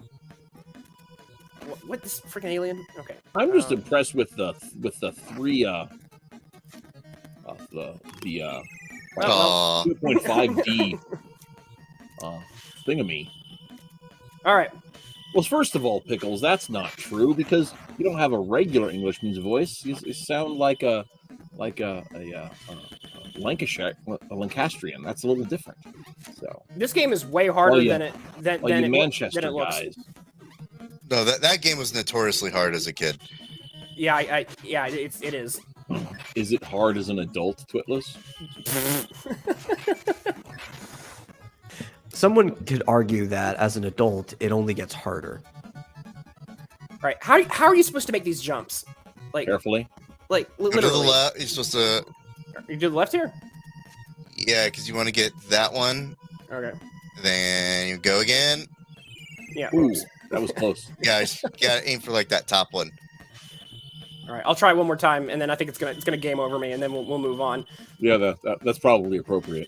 It's This is probably the for the first time best. we've had live video games on a Mattriarchy stream, though. So Hey, that's- this is about comic books, ladies and gentlemen. I am making a point.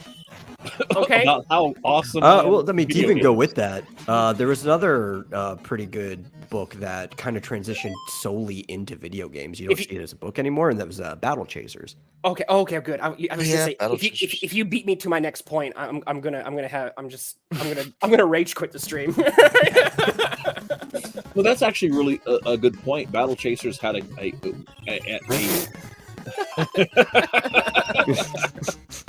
oh, that's This game's too bad. freaking hard. This segment of the show's over. Look at Okay. So the point is, there's been a number of good comics that have gotten nice video game merchandise, like Batman, Judge Dredd, Ninja Turtles comes to mind, Zen the Mythical Ninja. Well, I've got another Earthworm one. Jim had a Yep. video game. That's true. Yeah. Actually, it was a video game first, and then it was a comic. Yep. Mm-hmm. So let's take a look at my next example. All right. So here we've got. Anyone ever see this one? No. Chat. You want to? I was told I'm not allowed to guess anymore, so You can get it. It's okay. You can guess. If you know. no, it's fine. My feelings have been hurt. Oh, I'm so sorry. Are you? No. See? I'm sick. I have the sick man's excuse.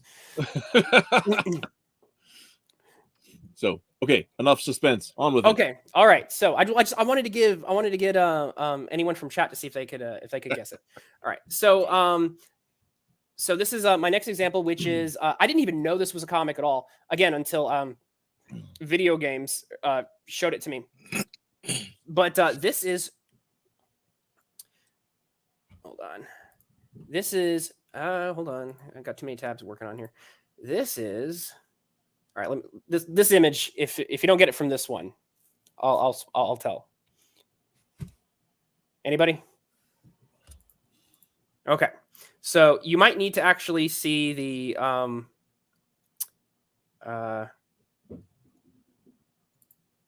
actual game. All right. So I'll pull up the game and see if anybody remembers it. This kind of got a oh, what's his name? The Puritan demon hunter. Yeah, guy. that's definitely the aesthetic here. Oh man, All what's right. what's the name of that? Wow, brain's just skipping out on me here. Demon Hunter Raven? No. The it was a series of pulp novels done by Robert Howard. Solomon Kane. Thank you, God. Yes, Solomon Kane. That's what I was trying to think of. All right. But it's not Solomon Kane, clearly. All right, clearly. DQ. Did you? If anybody had a Genesis, you may have at least seen this the imagery for this game. Yeah, I was gonna say. All right, come on. I know, but I won't say it.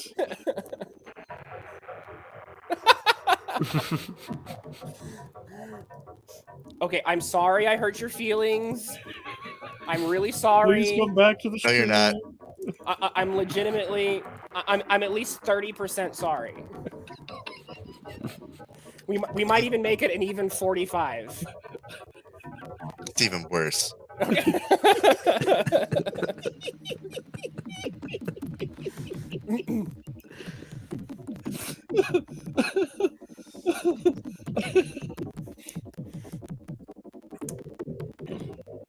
All right, so this is. It's got a really awesome intro, by the way, for a video game. Look at that. Taken? The Forever Man. So apparently, this is also a notoriously hard video game. This game is so hard, there's no lives. You just have infinite tries. The game just punts you back to, like, the hub world if you die. It's the Dark Souls before Dark Souls. Yep. And you're playing as this, like, immortal zombie guy who fought a duel with death and won, but as he won, he was cursed to kill all monsters before he would allow himself to, before he could end his curse and die. So this thing's really, speaking of metal, this is like a really metal game. Elkenrod. That's not a She's very known feminine name. as Elkenrod. She once was a beautiful healer who cured the sick and soothed those in pain. Now on the side of darkness, Elkenrod feeds on the pain and suffering of her captives. The greater their suffering, the more power she wields. Oh, it's my ex-wife. No. Yeah, I had to get one in there. Just one. I don't know your ex-wife, but I'll let that stand. Like 1 second in, and the game already's throwing it at me. Yep. Holy crow. Okay. So Goodness gracious. So, hello. I think there's a double jump. Yeah, you can do a double jump. All right. chicken the forever way. Chicken.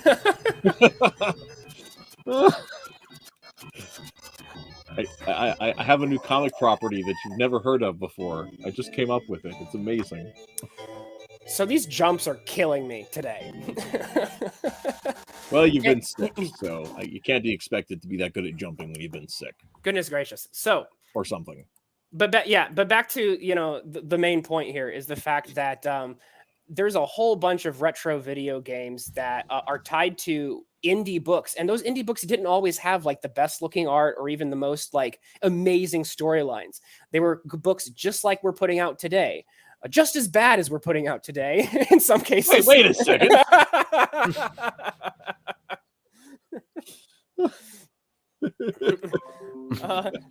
Duggar says, I gotta run, guys. Enjoyed catching up. You can break out the lube again, sinners. I'm screenshotting this. Oh, good. You have his consent. All right, yeah. So, yeah, but I think we need to start making some of these connections, because one of the main reasons why Shakan is still something that people know, that even though DQ was playing coy with us and wouldn't tell. Now you can tell us, right? Did you have a Genesis? Did you play Shakan? I had a Genesis and I didn't play Chicano, though. I was busy playing Sonic. Yeah, me too. Okay, yeah. But you can probably say the same thing that I can say, which is I always would see Shakan in like video game stores. And I was always struck by like the cover of the game with like that so metal cover. It looked like a heavy metal album, this zombie guy wearing an Amish hat and wielding like double swords. So it was it was another aspect of pop culture. Are you trying to tell me I should buy an Amish hat? Yeah, exactly. I mean, that wasn't uncommon for games, though. I mean, even like the NES era, a lot of like high fantasy games would have something that looks like an Iron Maiden cover. Yeah. Well, that's true. Yeah, a lot of check out what was it, Stormlord? Yeah. You ever see the cover for Stormlord? Yeah. Do you want to pull it up? Yeah. Stormlord. Yeah, there it is.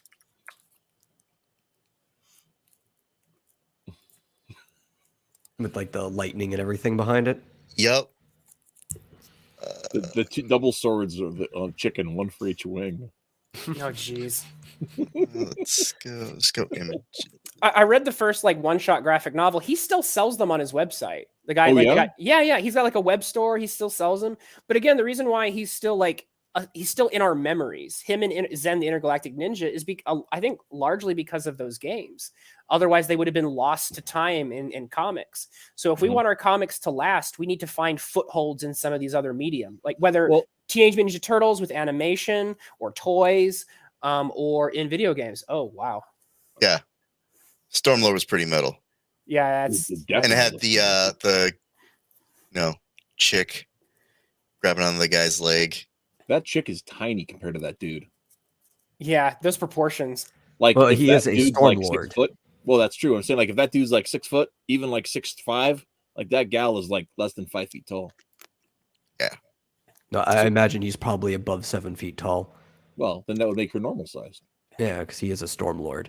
That would make sense. Either that or the artist didn't know how to do perspective properly. Well, it's like a very Ghost and Goblins like game when you play it. So okay.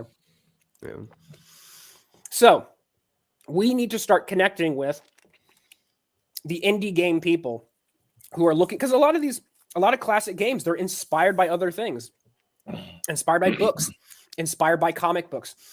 Why can't they be our comic books?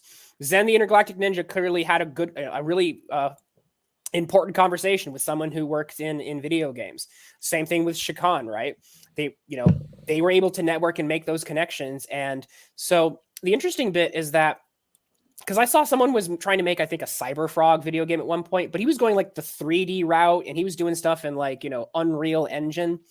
And like that type of development takes years to make a game that looks even halfway decent, Well, and when you think about like my wife plays Stardew Valley, Mhm. right? And Yeah. like that's a massively dense game, but it was all done by one dude because the engine is simple. Right. And so it can, oh hey, look at this. Why hello. Hey. Hey, Pickles. Hello. Whoa. Are we getting some across the pond lag here or what, man? Can you hear me now? Yes, we can. All right. That's good. So How how are have you you? been, man? It's been a long time since we had a chance to talk. Yeah, as the last time we talked, my internet went off. So Yes, that's true. That is true. And you guys are getting ready to do your 4th vestry, right? That's coming up next Right. month, isn't it? You guys are yeah, on it should 4? be January. You guys Yeah. are on 4? Hey, you know what? Congratulations. I'm so fucking proud of you guys. No, that's not a joke. That is absolutely not a joke. If you guys don't know, I have like this thing where I kind of watch to see how many people get past issue 3. That's like the real hurdle. Mhm. To be on an issue 4 or something as an indie person, that's a huge step. That's fucking Yeah. huge. Like, cheers to you, man. I'm gonna buy you a beer one day. That's Cheers, fucking man. A warm like room temperature beer. no, actual cold beer in a beer stein, served by a German wench. So, That's a very specific order. hopefully, I'm in the States soon. I got a passport. I'll fly to Germany.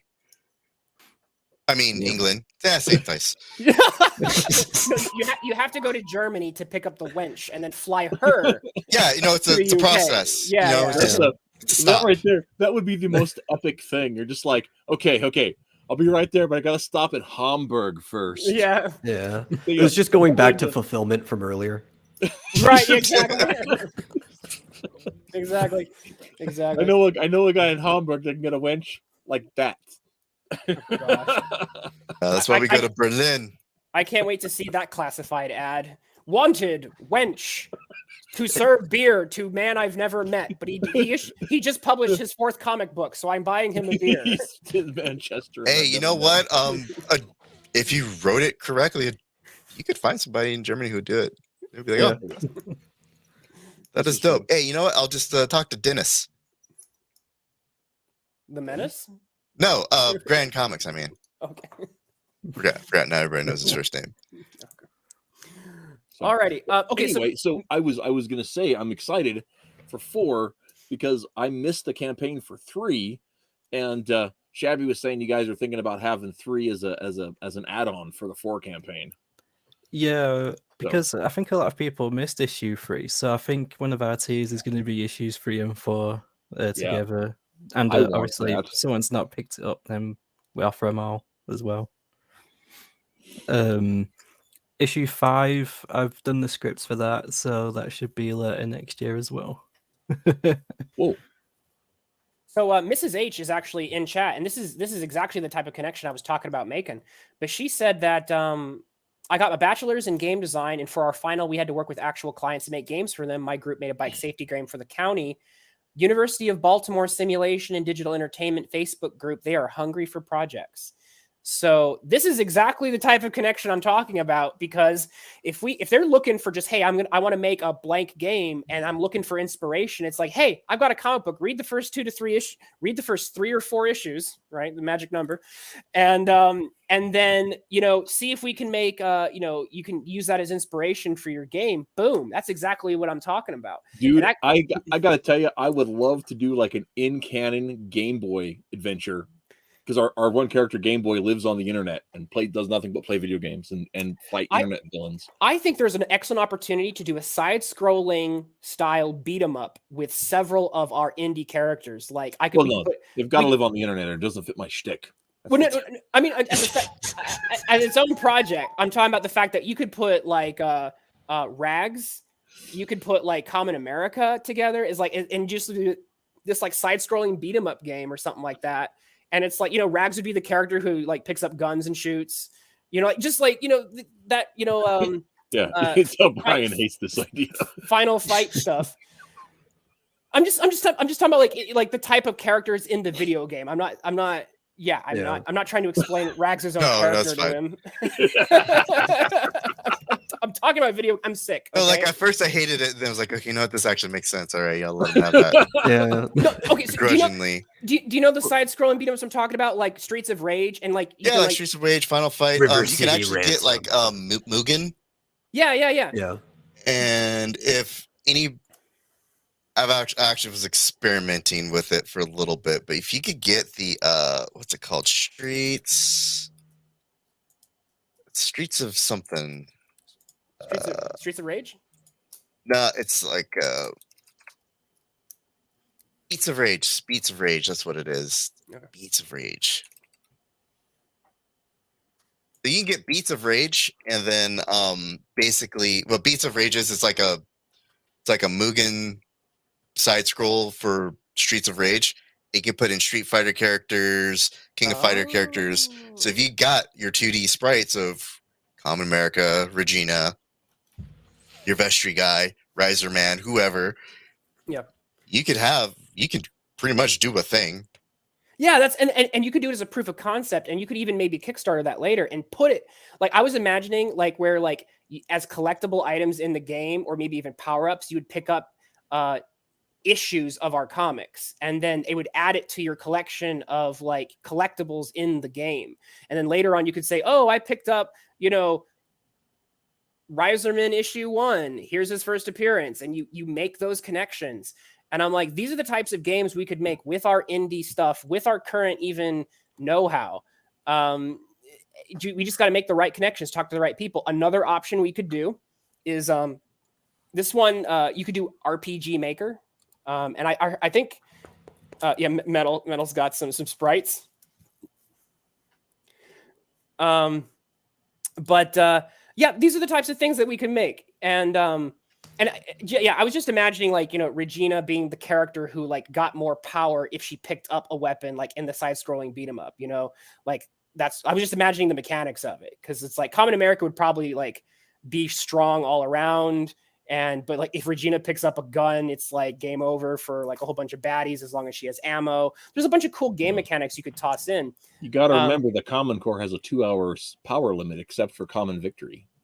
So she has like a limitation on that. So like there's so many cool mechanics you could put into like a side-scrolling beat 'em up that people like us could make, or inspire other people to make with our books, and then connect to our comics. And then who knows, it could lead to a Kickstarter where you actually like I'm imagining making a game, proof of concept, 3 to 4 levels max, something easy that you can put out.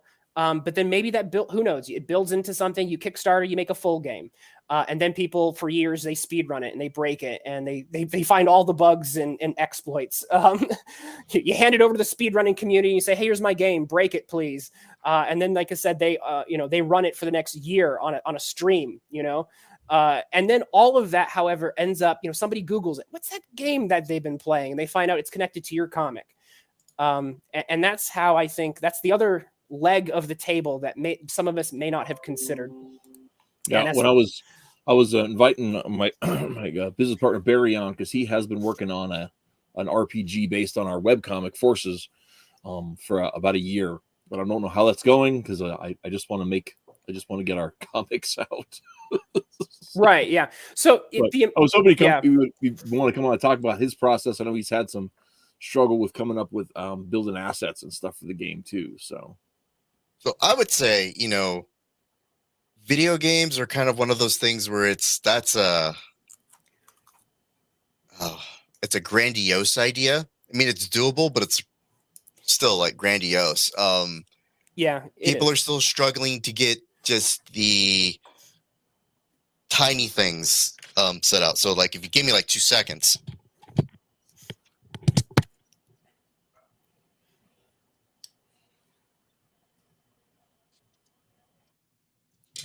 And he left just like my dad did. And, All right, and he, probably already see this in my hand, but speaking of Common America, those guys have just been blessed because Tim's a marketing genius. Because he did he has a background in marketing. That's just the gist of it. But like, I've been trying to get statues made. I've been trying to get statues made for the last 2 or 3 years, and the issue I've had is just no follow through with people.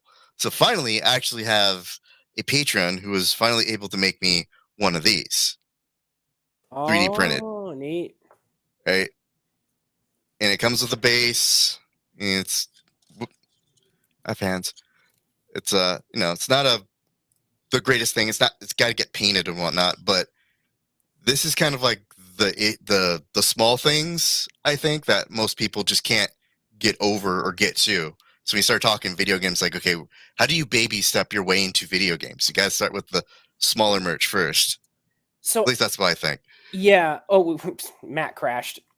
So yes, and I'm definitely with you, Daquan. This is why I think it's important how you make the connection. Because like when it came to and that's when I go back to Shakan and Zen, those guys I don't think were video game makers. They just had a comic and they had the right conversation with the right person. And this is a bit of a grandiose idea in some respects, but I do think that Mrs. H was just in chat and she mentioned this group and she said they were hungry for projects.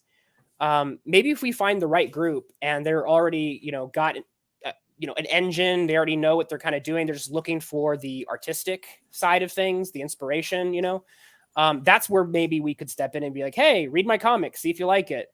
If we had to do the development ourselves, I completely agree with you. It's a bit grandiose, but I do think that there's potential for some fruitful connections to be made that could lead somewhere, just like Shakan and Zen. And that's. Well, yeah, and it doesn't have to be complicated. It's actually a great place for finding people who are willing to do like the bulk of the work on the project, as long as you just help with the creative side of things, for both animation and games. And it's been around for like 26 years now, and that's over at newgrounds.com. That has like a whole community developed for like indie games and animations. And all you got to do is kind of like slink around on the collaboration forums long enough, and eventually you'll hit somebody who wants to work with you on something. I will have to. I've watched Newgrounds for a while. I'll have to start slinking around the forum. I think somebody from Newgrounds do Starlight Brigade. No, I don't remember. No, we Maybe. know what Starlight a Brigade lot of is. stuff comes out of Newgrounds. I'm trying to think if Starlight Brigade came from Newgrounds. Well, I know maybe the band came from Newgrounds. Remember? There's an audio portal there too, where a lot of indie music gets made. All right, Drawn talks in the chat. He's being his wonderful self. Well, I invited him on, and he's get on, Tyler. We have a bone to pick. I just dropped him the link, so there's no reason he couldn't. These are the people you replaced me with tonight, Matt, Nicholas, and Brian. Nick's not even here. Yeah, Nick didn't make it.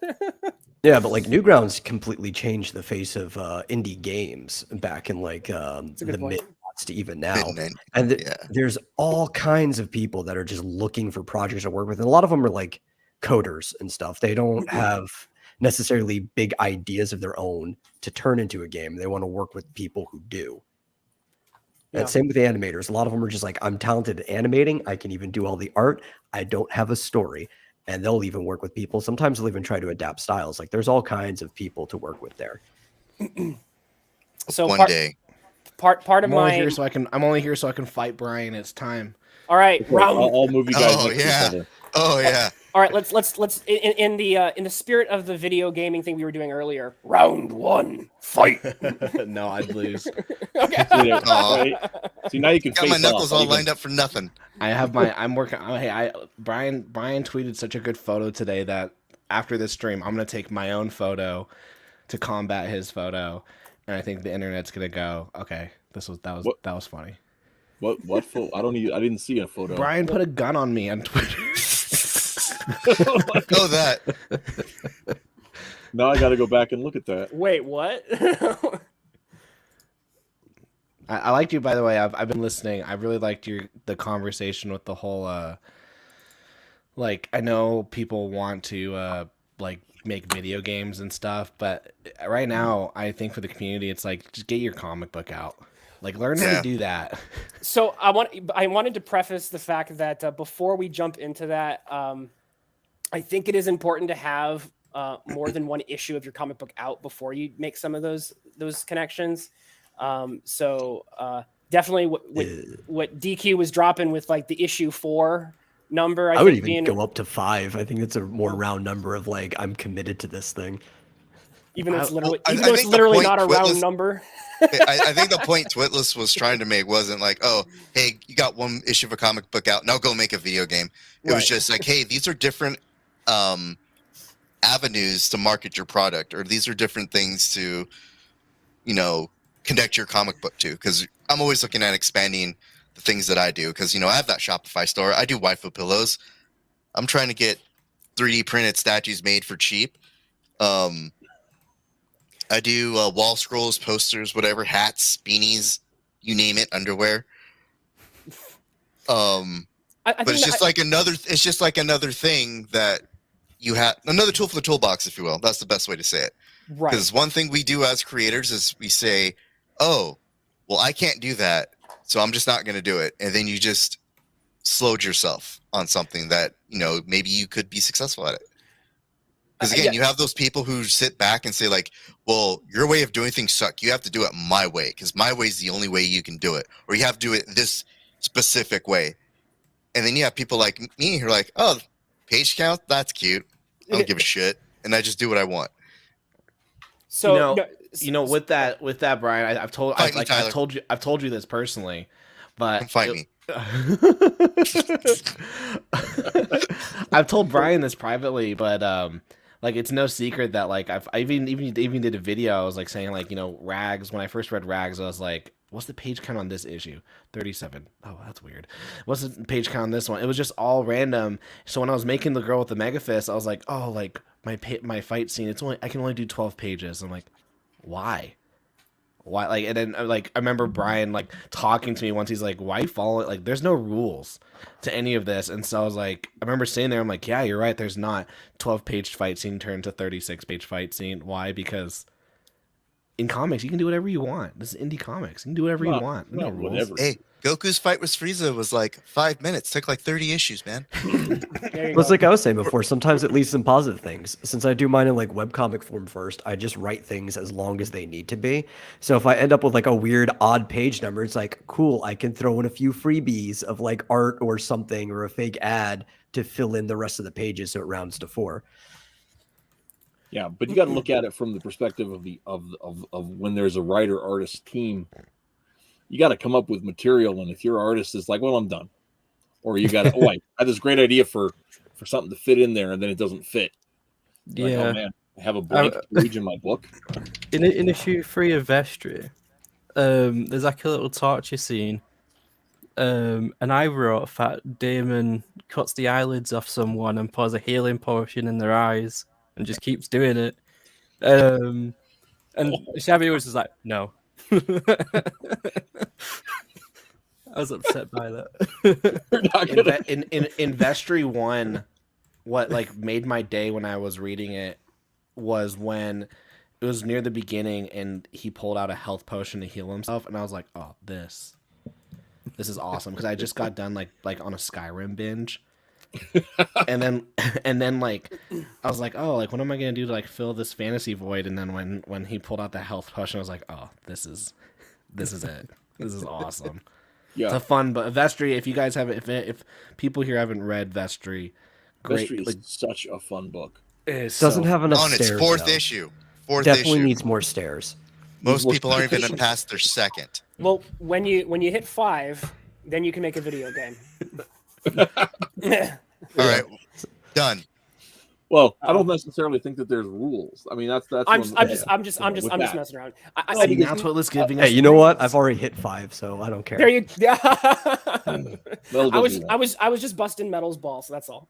I was busting those metal leave balls. my family out of this. I ain't cool, man.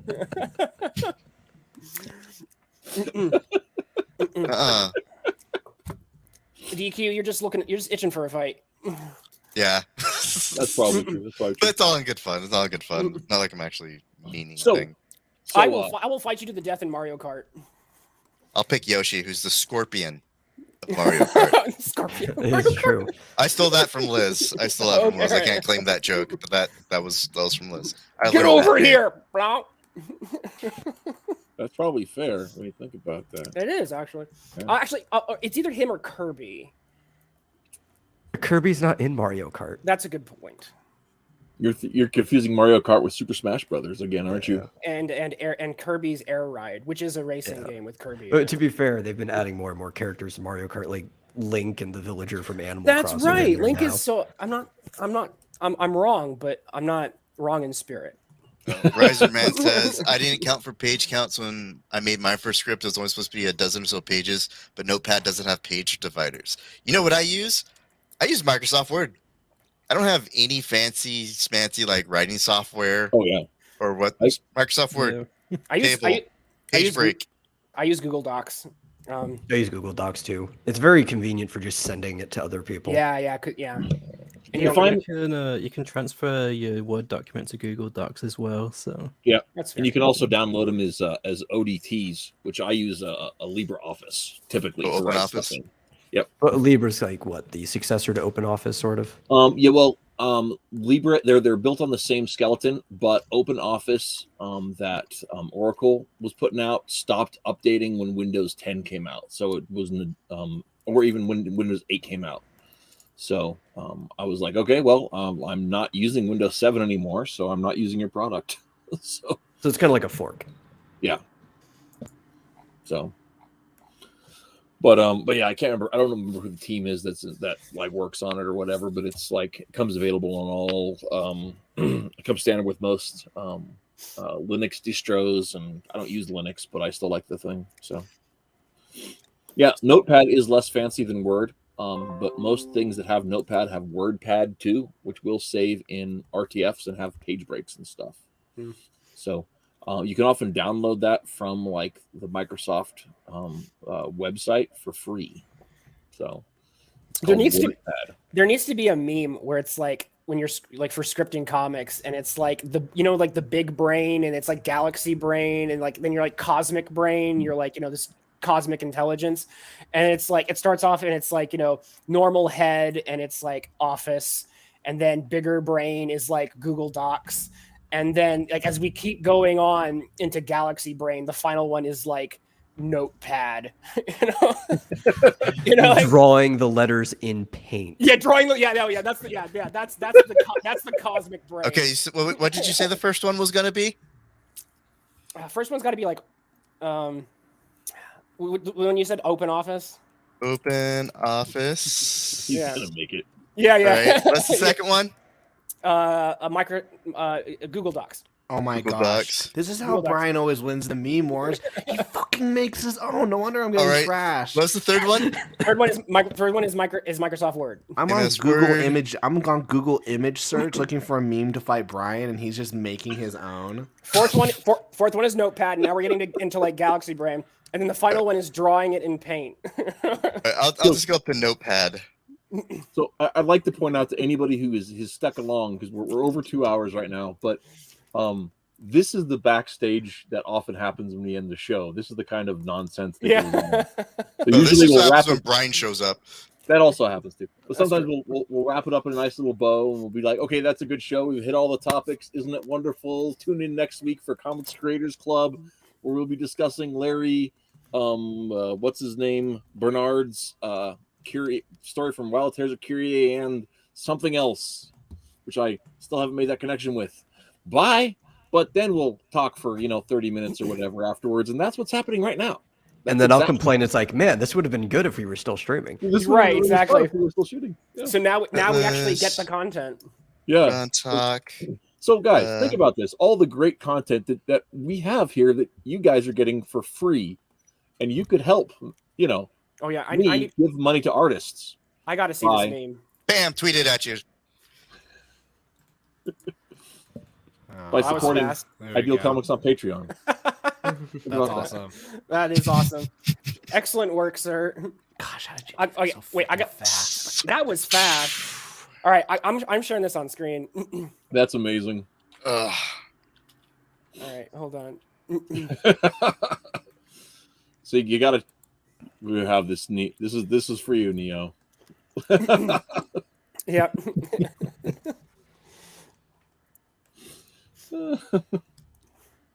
No, it's kind of goes back to the thing I've been telling people for ages. Don't let other people do the work you can do yourself. Mhm. No, I could have begged someone to make that meme for me, but no, I went out and I made that meme. I figured out how to make memes, and I just make my own memes for me. You don't go to the meme factory. Nope. You're a local independent meme farmer. Yep, straight from Kyrgyzstan. And another guy who Chatelet. another guy who's Chatelet. great on the meme format for advertising stuff. That Matt Krotz just like gets Oh yeah, just- his meme games on point. he gets the stuff, and it's always the same format. It's some famous person at some embarrassing venture holding a copy of Kyrie. Yeah. And I'm just like, but he just finds whatever. Like I don't know where he gets the hot stuff, but he does find it. Hey Fizz, how's it going? I only managed to do one for Vestry, and that was Danny DeVito holding it, going, "Can I get off you a Vestry in this trying time?" Yeah, I don't know. I don't have the kind of mind for that. I don't know. I don't know what it is, but Shit I really posting. impress it. That's the real table leg that we should take away from this entire discussion is meme posting. That's how we grow indie comics in the new year. Yeah, You know what's funny The thing is isn't not old- about having the right mind for it. You basically have to get out of your mind, just shut it off, and just let your fingers take over. Well, last year, I was actually in like a back room conversation. I know where you're going with that. Oh Rag. my God. I know Brian, where you're going with that. Phrasing.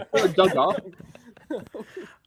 Last year I was in a backroom talk actually with Matt Krotz, and we were talking about like he was like, dude, we were talking about different ways to market, and he was like, I think memes are where it's at. Like I remember us having last year that conversation, and I was like, you think so? He goes, every good thing ends up becoming a meme, and then like after that, you just started seeing all the memes coming from Matt.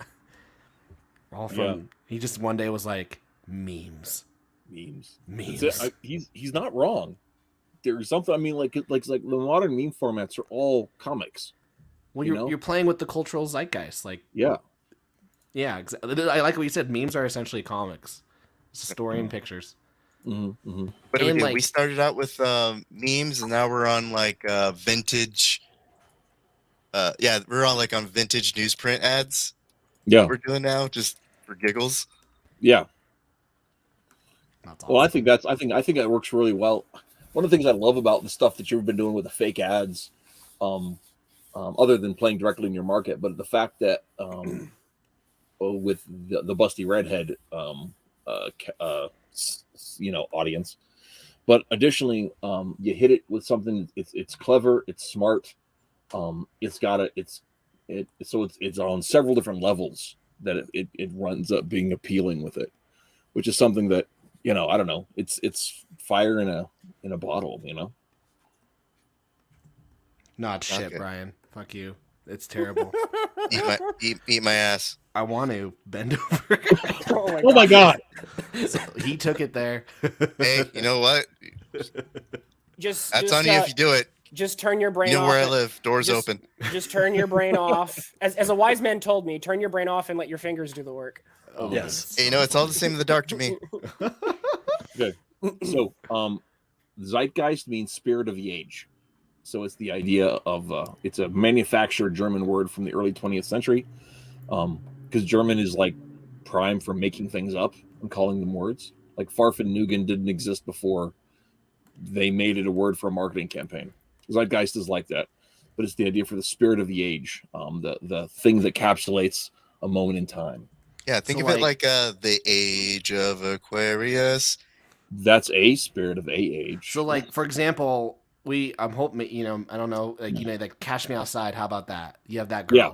She's a cultural zeitgeist because in 10 years, if you were to say that, people are going to go, What are you talking about? But it specifically hit a moment of like stupid youth rebellion that everyone mocked, but almost everybody who mocked it was actually part of it. Exactly. You mock it, and yet whenever you get into a stupid argument, you go, "Yeah, how about Cash Me Outside? How about that?" And now you're using Everyone it. says it. Sorry, my throat's. What do we have here? So I just want to I want to bring things back on topic. So yeah, sorry. So to bring things back on topic, this is the main takeaway from this entire stream. What's the topic? I just showed up. I am you from the future.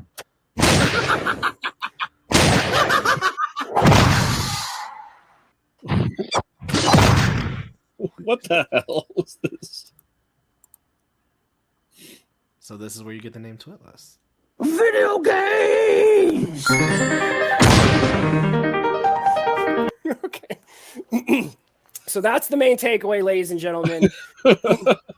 Video games. Congratulations, you did it in the new year. Comic books. Wow, that is the worst ending ever. You guys are making video games? That's what you It's guys still are a better love story than Twilight. Yeah. No. Wait, okay, I will give you that. It is a better ending than Twilight. Just barely. Okay. No, the idea is that like if we're gonna be serious about the indie comic thing, we have to do whatever. But not limit ourselves to what other people say the rules are. Look for new markets, including maybe possibly libraries, possibly whatever, and just look at different outlets as advertising venues. So video games was one suggested topic, and Twitless brought up several examples of that. You can go back and watch it. It's going to be here forever. Unless, I get struck or something. I only played that short clip from that video game, so I think we're good. Yeah, it's probably fine. But plus, I had sorry, everybody. Hang on. It had our faces along the bottom of it, so Anyway, that's a game called No Time to Explain. By the way, if anyone wants to track that one down later, is that actually? Yeah. I just love the ending of it. It's just so funny because it's just video games, and so that's my meme for the day. So yeah, go forth in video games and also comic books. So yeah, it makes sense if you watch the stream. Sort of, almost. Fizz says, for me, the rule is don't have a clown. You don't have a clown to be a superhero, which is exactly what I did. I think clown superheroes can have a real place in there, but that's a whole different story. Okay. Has anyone ever dated a clown? Did I date it? I have never dated a clown. I mean, I did not date your ex-wife. No, I was the clown in that scenario. Yeah. Okay. I have yet to date a clown. Maybe one day. No, I've just been thinking about, maybe I want to date a clown girl. I don't know why. Anyway. Is it because she knows how to juggle? Brian thoughts. I guess Is it with the clown. Sorry. Oh my God, boring. Is it because she knows how to juggle? Here's Or the she problem. knows how to pull stuff out of hats. Oh, among other things. Okay. I was going to say a clown girl has two different kind of squirts, but Actually, clown girls are great because I'm this is a Christian stream. Although Doug said blowing up balloon animals. Oh jeez. Matt, I came here to talk comics. What is this? I don't know what happened. What happens when you invite Brian? Okay, I have to blame. I'm blaming my Brian thing. I'm blaming my home dog DQ. Racism. Now it's a Brian stream. Yeah. Continue on. I'll just sit here. I'm sick. You're being ableist. So, okay. I don't have anything else to say. We're gonna wrap. We're gonna call it. Does anybody have anything they want to pitch before we go? Of course. So, Twitless does a webcomic. It's funny. Yeah, and y'all should read it or feel guilty for not reading it because it's free. I have 500 strips for free. It is free, and you can find it here. What excuse do you have? There's 500. No strips. Where do you gingers. start? No ginger. That is not true. One of our main characters is Ginger. Not That's ginger true. enough. She's fake. I've got What he said. I've got the girl with the mega fist. It's a 170-page graphic novel coming out in February. I don't have a link on that. It's available on your Patreon now? Are you going to be crowdfunding it, or are you just going to be selling it through a website? Crowdfunding it on Kickstarter, and then those who don't want to do it on Kickstarter, I'll make it. There's gonna after the Kickstarter version, there's gonna be 2 versions after that available for Volume 1, and they'll be on. One of them will be on my website, and the other one will be on a different platform. Dude, share screen. Show us some images. Oh. In the meantime, check out Adventures of Omega Girl now on Kindle edition. It's also on Indie Planet if you want to get a print copy and have Kablam handle their wonderful fulfillment that we talked about earlier. But if you need it faster, then you can pick it up for $2.99 on your Kindle. Classic superhero action, 4 stories in 1 comic. Reese read it and he said it was good, so that should be good enough for you. And again, Yes. you should feel bad if you have not bought this already. You should feel bad if you haven't bought this already.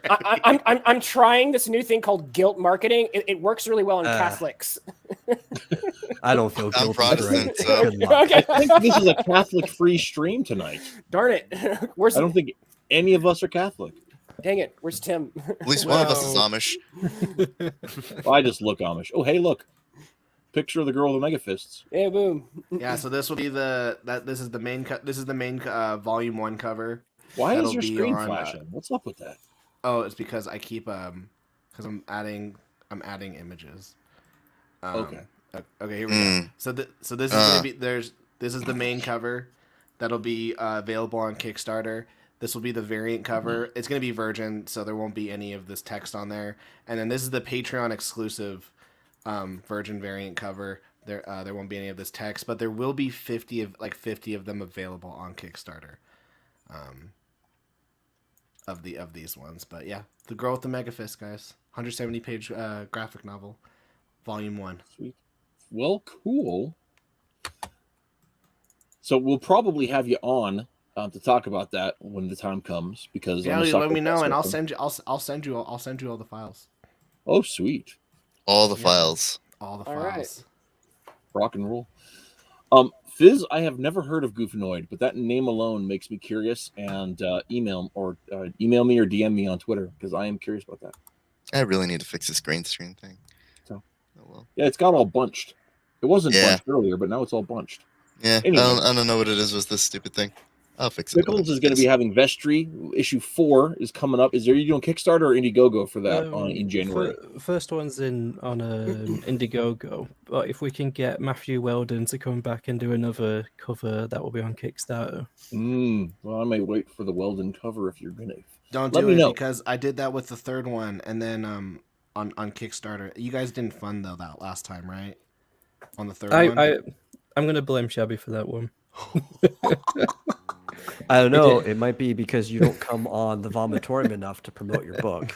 Ooh. Oh. Well, they do have a wider viewing audience than I do. So We're starting all types of fights today. Come to the Mattriarchy, where we have the best drama. I'm apparently a horrible king. That's what That's because Pickles has been on there a few times for promotion, so I have to egg him on.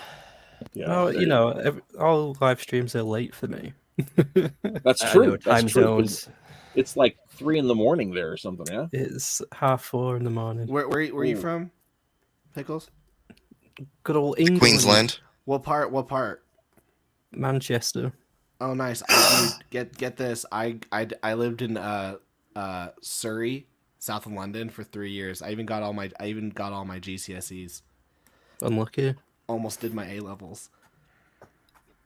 See, he's like not impressed, but like I don't I know tell what that other is. English No. people, and they're like, "Oh my One of these days, someone will be impressed with you. yeah." Today's not that day. I don't like anyone that's southern. Oh well, I don't. Well, it's like I'm not backing Vestry. So I know you need to stop burning your bridges, Tyler.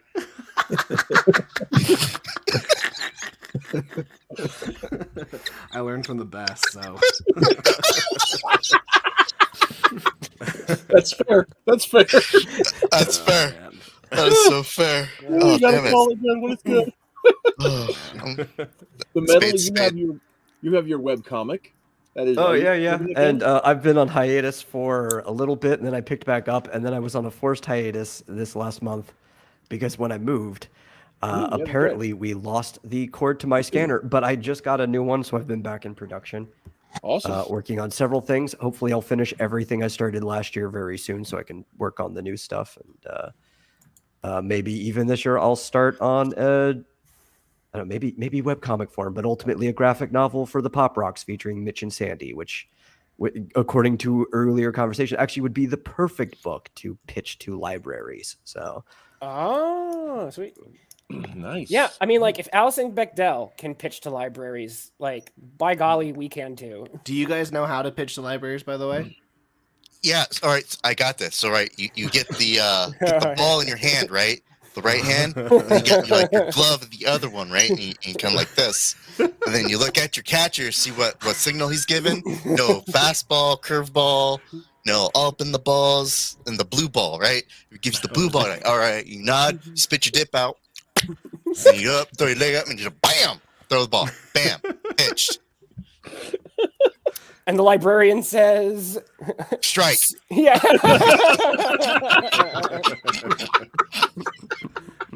Oh my gosh! Well, After when we go into the green room, when we go into the green room, I'll tell you guys how to pitch to libraries. No, that's gonna be some gold right there. Yeah, I'm serious. Yeah, that's what you get for being on the back room with Matt. That's what you get. Okay. Let your heart win. Also, if you like teen superheroes and angst and comedy, check out forceofgoodandevil.net, where there are almost 700 pages of teen superhero wackiness. Yeah, it's almost as many as ours. Almost as many. You'll probably surpass us because I'm going to be taking over doing the art when we get back to that. And until then,